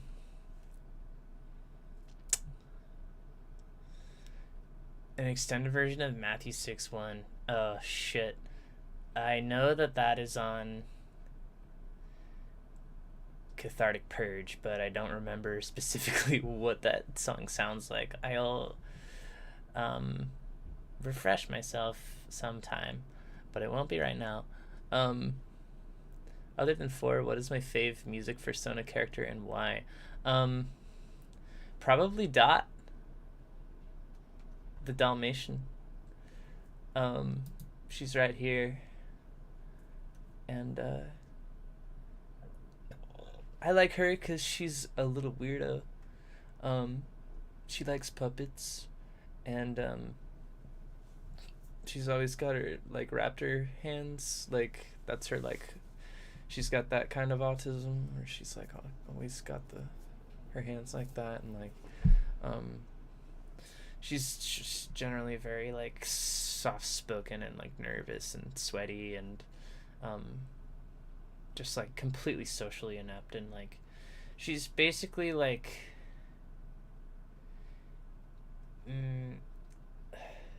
if I was like more of an art hoe and like lower functioning as an autist, I'd be Dot. She's really cool and I like her. I love all of my characters a lot, but I've been paying attention to Dot and to Hushy or 4 lately. I still am having a hard time understanding if I want to keep calling her 4 or call her Hushy. I don't think it really matters. Let's see. Tips for analog music creation? Do you mean like DAWless? Like without like a computer? Like just hardware? My biggest tip, I guess, is to get one of these. Get a quadra through.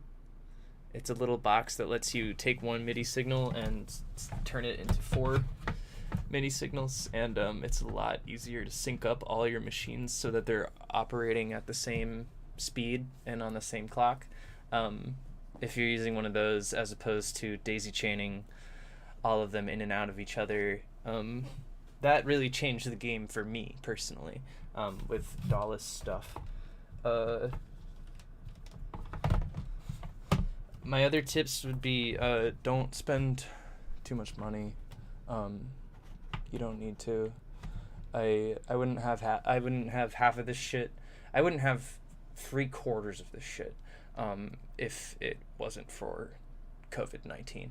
Like this is like all the hardware that I own is like the majority of the hardware I own is bought with government blood money.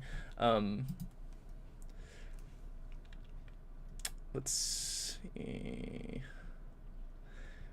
You don't have to hide your tears. I appreciate that. I think that if I really was feeling it, I would have maybe cried if I don't know, the situation allowed. I wasn't like holding it back. It was just like it was on the verge of coming out, but it simply didn't. The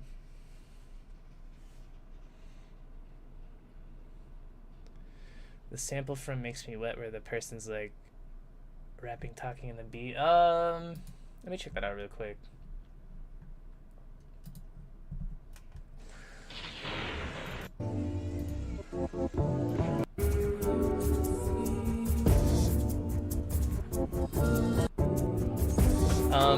The dialogue sample in this part is from the documentary Magic Trip, which is a documentary about Ken Kesey, the guy that wrote One Who Flew Over the Cuckoo's Nest, and just about him and a bunch of other like insane white people in the 60s taking a cross-country road trip and taking lots of acid.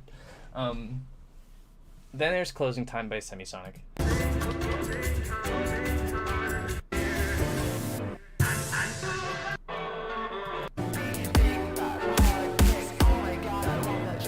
That vocal sample is from Searle's song Bass Slut.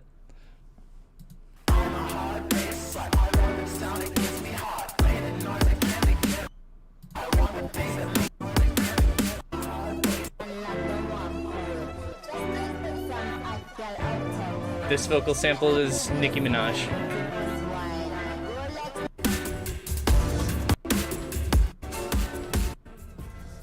Yeah, if you're gonna ask me like what a sample is in a song, like I will ask that you be like as hella specific as possible. Like give me timestamps. 'Cause like if you say like the part where someone's like rapping or talking, it's like sometimes songs have lots of that.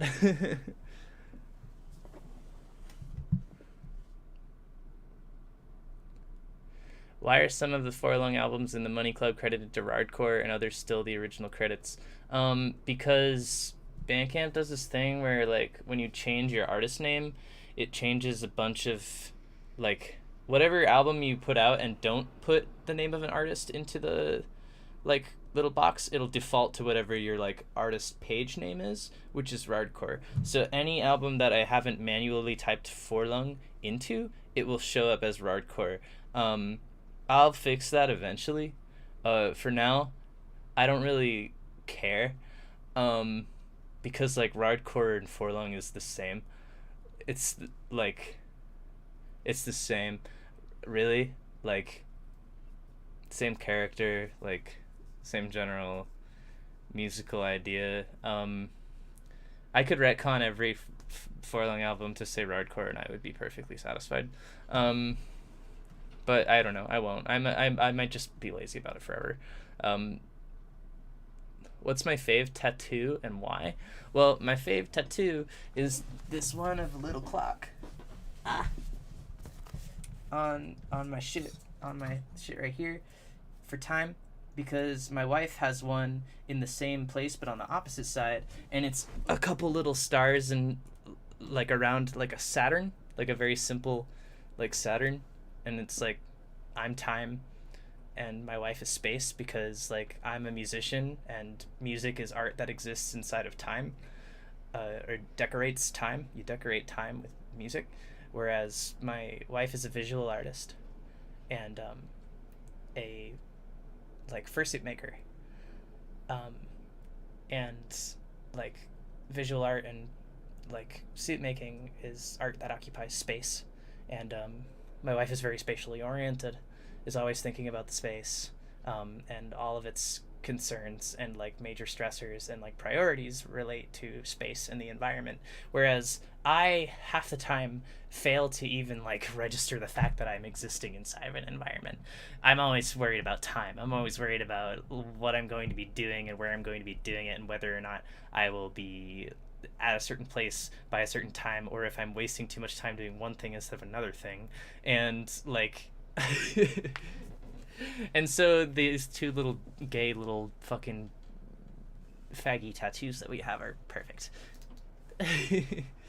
I'll talk about my other ones though. This one's my little Rave Tools tattoo. It's from an old like SoundCloud account that in 2016 I used to wake up and listen to it in the shower every morning to get pumped up to like make music. Rave Tools changed a lot about the way that I think about dance music, and like I've always loved their logo a lot. They're defunct now. They've been destroyed. They're left in the dust and rotting, but I'll always carry them with me. And then I have a little exclamation point on my pointer finger, which I took really bad care of when I got it, so it's like super faded and fucked up, but I have this because I'm always pointing like in public, and like I grew up in the middle of the woods, so it was never taught to me that it is like rude to point.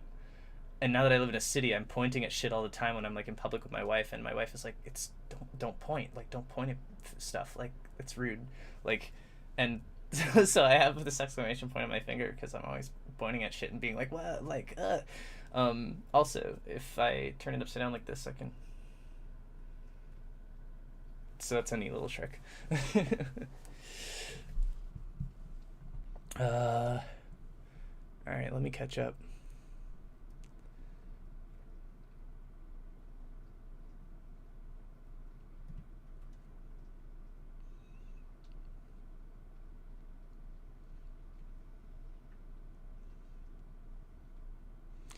What are some of my fave albums to listen to in 2020? Oh, goddamn. I don't think I really listened to albums in 2020, believe it or not. Like, oh, well, I guess like Panic at the Disco, A Fever You Can't Sweat Out is an album I listened to a bunch of times in 2020.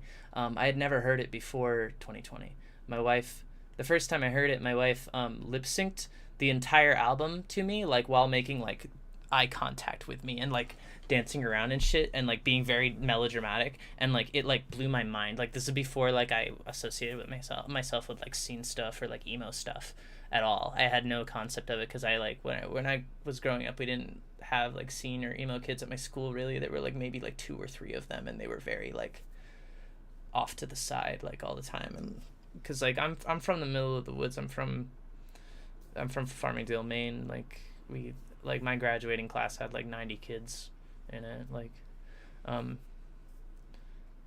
but yeah, I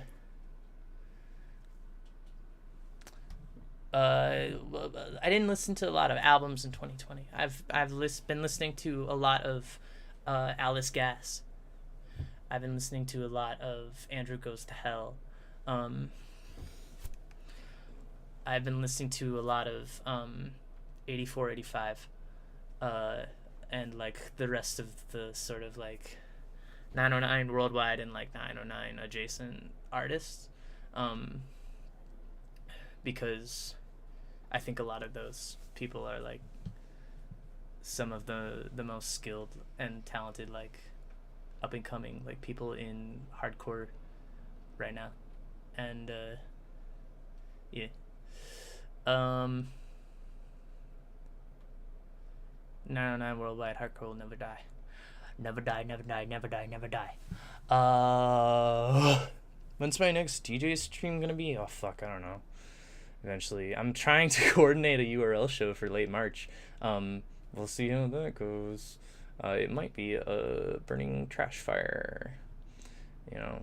I was like, I've been like, a lot of people have been coming forward lately and like apologizing to me for like lots of like misconceptions they've had about me and like my story and like things that I've done, and like have been like coming forward and being like, hey, like I spread a lot of like really mean or like untrue like stuff about you in the past, and like I just wanted to let you know that like I understand that was wrong now, and that like, you know, like I'm really sorry. And like, and that's been mind-blowing because I never thought that, you know, like I would receive that sort of treatment from a lot of people from my past. Like I figured I would just never speak to them again, and like that, and I had accepted that long ago. But like, I don't know. Some of them are, you know, involved with like newer, like, I don't know, like groups of artists that are like making moves and like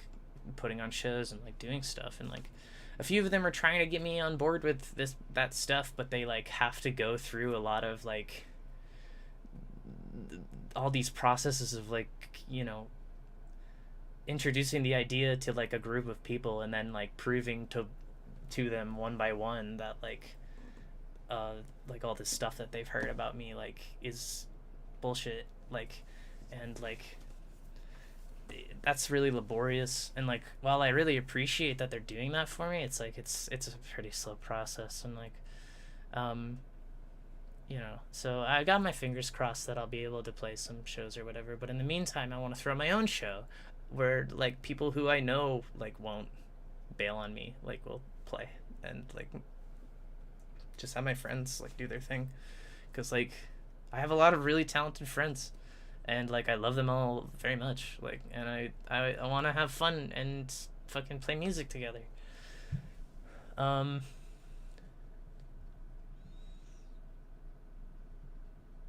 But yeah, I don't know when my next individual DJ stream is gonna be. Can I link my wife's stuff? My wife does not have like fursuit, like progress, like pics or like a portfolio or whatever. Like, it's pretty like it's only doing it for itself at the moment, and like so it's like it's not gonna reveal anything until like the project it's working on is like closer to completion probably. But if you want to like be aware of my wife, it's Puppy Breath on Twitter. It's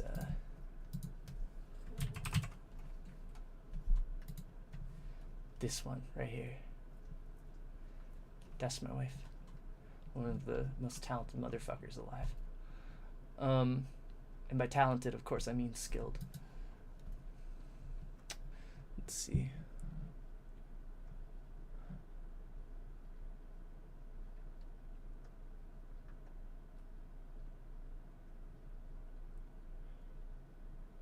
I'm glad to hear that you stim to my music. That's what it's for. That's why I make it. I want you to stim to it. That's awesome.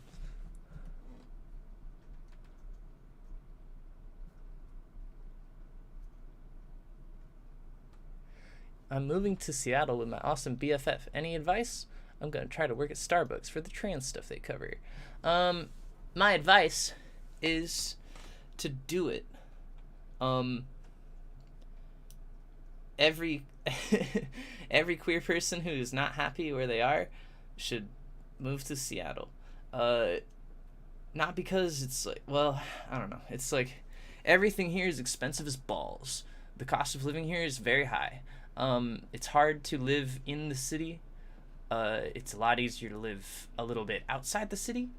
In like a home full of a bunch of other queer people, I've found is the best way to do it. I've never lived here and like, or I mean, at the beginning I was like paying way too much money for way too little space and like shit. But like ever since like I broke up with my ex, I've always lived in like homes with a bunch of other queer people, like splitting rent. That's the way to do it. Also, as soon as you get here, apply for AppleCare. It is the like Washington State health insurance that like is available to like everybody below the poverty line, and everybody who makes under a certain amount of money every year, and it's bitchin'. All my doctor's visits are free. All my HRT is free. All my Adderall is free. All my fucking dentist appointments are free because I'm broke. Like, specifically because I have never made more than $12,000 in a year in my life. Like, the state of Washington gives me really good, or like pretty decent fucking health insurance. So as soon as you get here, sign up for Apple Care. It'll be the shit. Also, food stamps are super easy to get here. Definitely recommend signing up for food stamps. Both of those things, I don't really think you need that many credentials to like sign up for. I'm pretty sure you could do both like pretty quickly as soon as you get here. All you need is like an address for them to send mail to, and you're good. I've been fucked on my food stamps the last couple of months because they've been having a hard time like accepting my like self-employment like proof of income document shit. Like they keep looking at it and being like, what is this? And I'm like, it's PayPal statements. And they're like, that's not a bank statement. I'm like, yeah, it's a PayPal statement. It's PayPal's like a bank or whatever.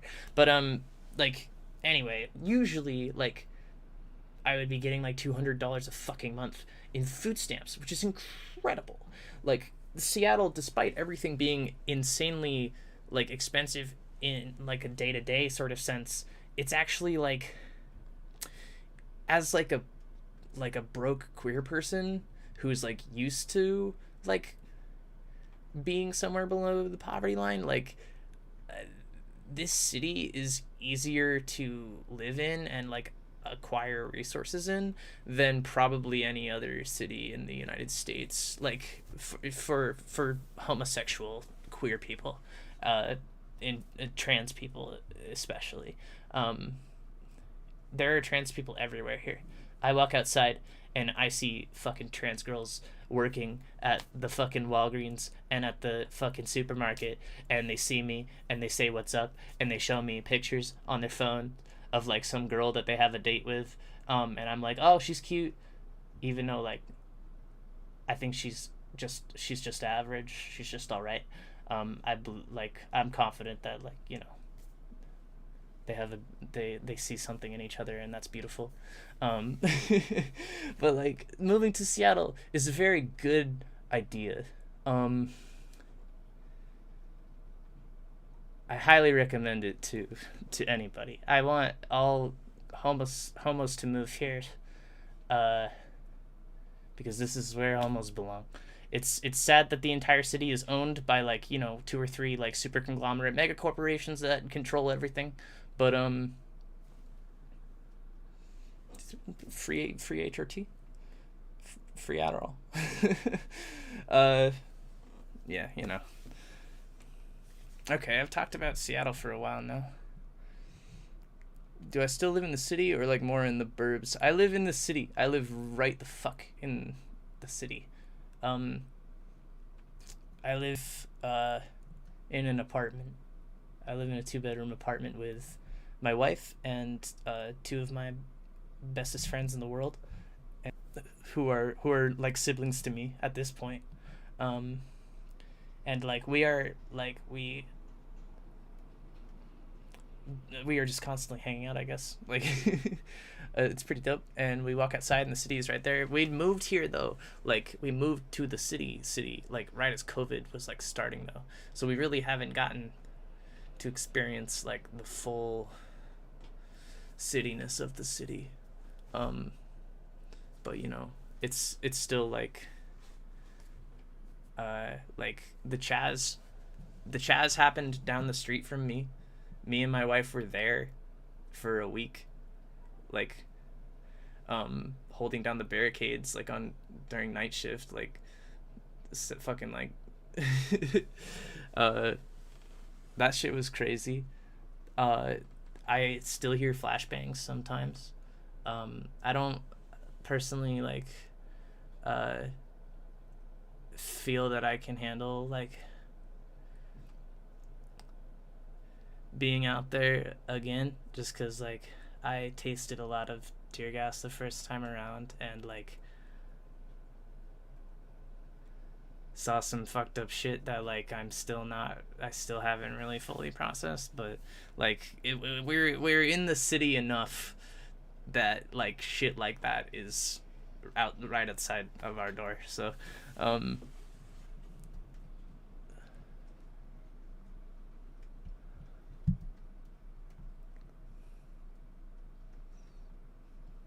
Let's see.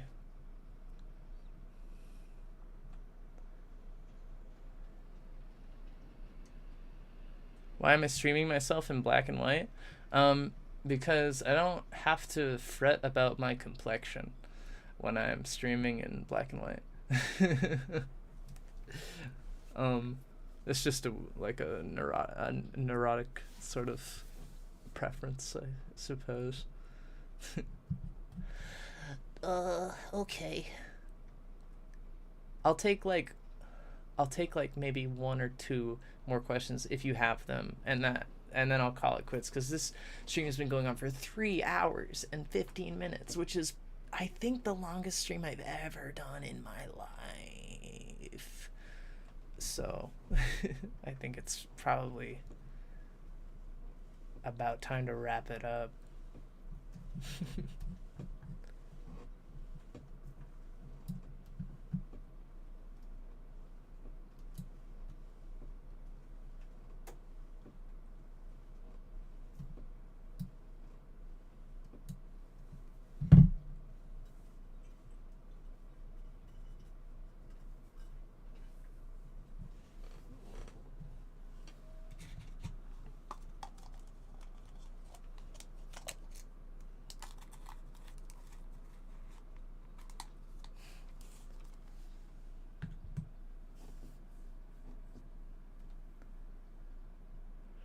I'll wait a little bit for the chat to catch up.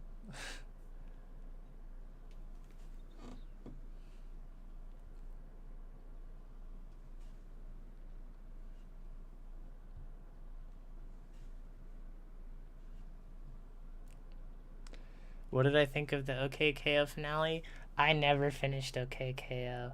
It's really hard for me to like watch TV. I love cartoons. I love to put on cartoons when I'm hanging out with my friends and they are on in the background.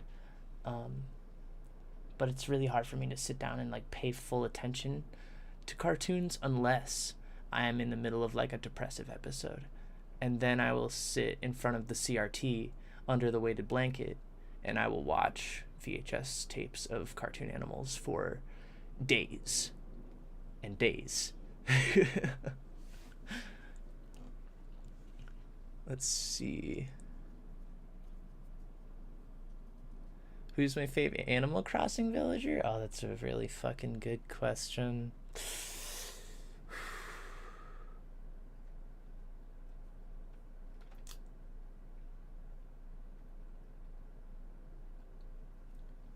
Maybe like Lucky.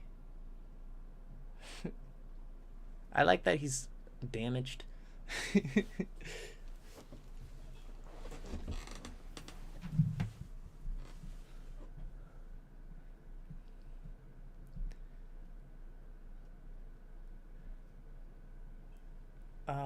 Yeah, it's cool that like you guys have been vibing for so long with me here. I'm really happy to be here and to have you. I see y'all thanking me for streaming. Thank you for watching.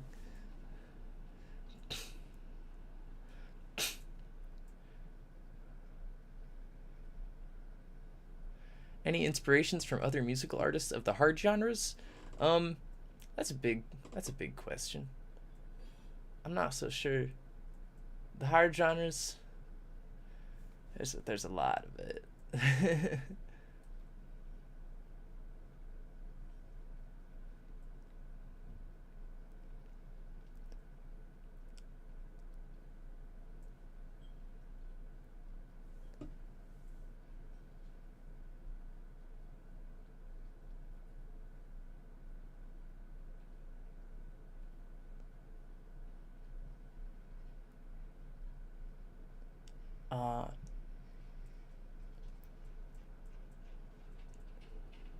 Unfortunately, I'm a little like I'm a little hesitant about meeting up with people like IRL from the internet, because like I've gotten burned kind of bad from that a couple times. But like I appreciate like that you are interested, and like yeah, I'm definitely like not much for leaving the house these days either. Unfortunately.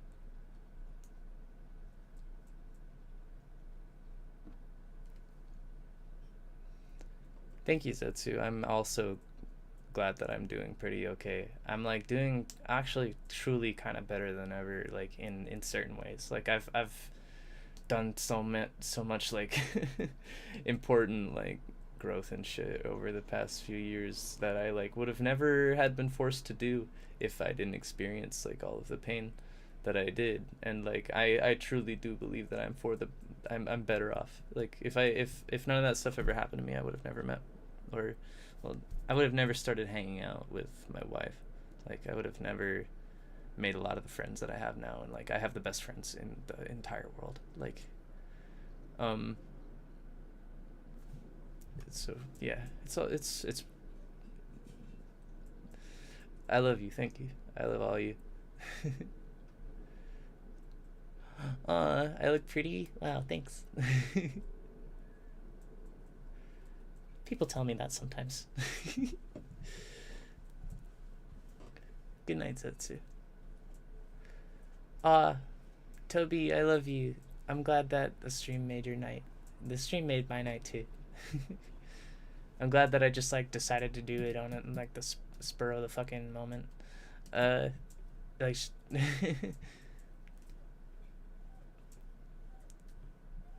yeah, I think that yeah, I'm probably gonna peace out. Thank you all so much.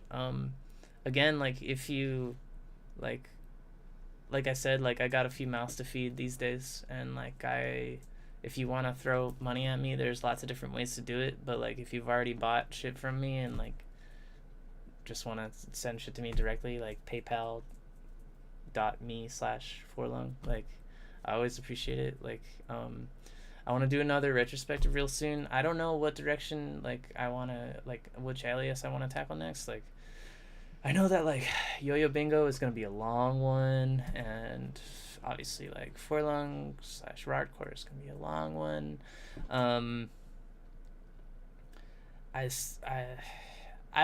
I think I would be really interested to do Gay on Chain. I think that would be cool because all of my most insane mentally ill music is under Gay on Chain, and I think it'd be a lot of fun to go back and listen to all of that stuff. And like yeah, so I think maybe we might do Gay on Chain next. Yeah, good night, y'all. Peace. I love you so fucking much. Peace, love, unity, respect. 909 worldwide.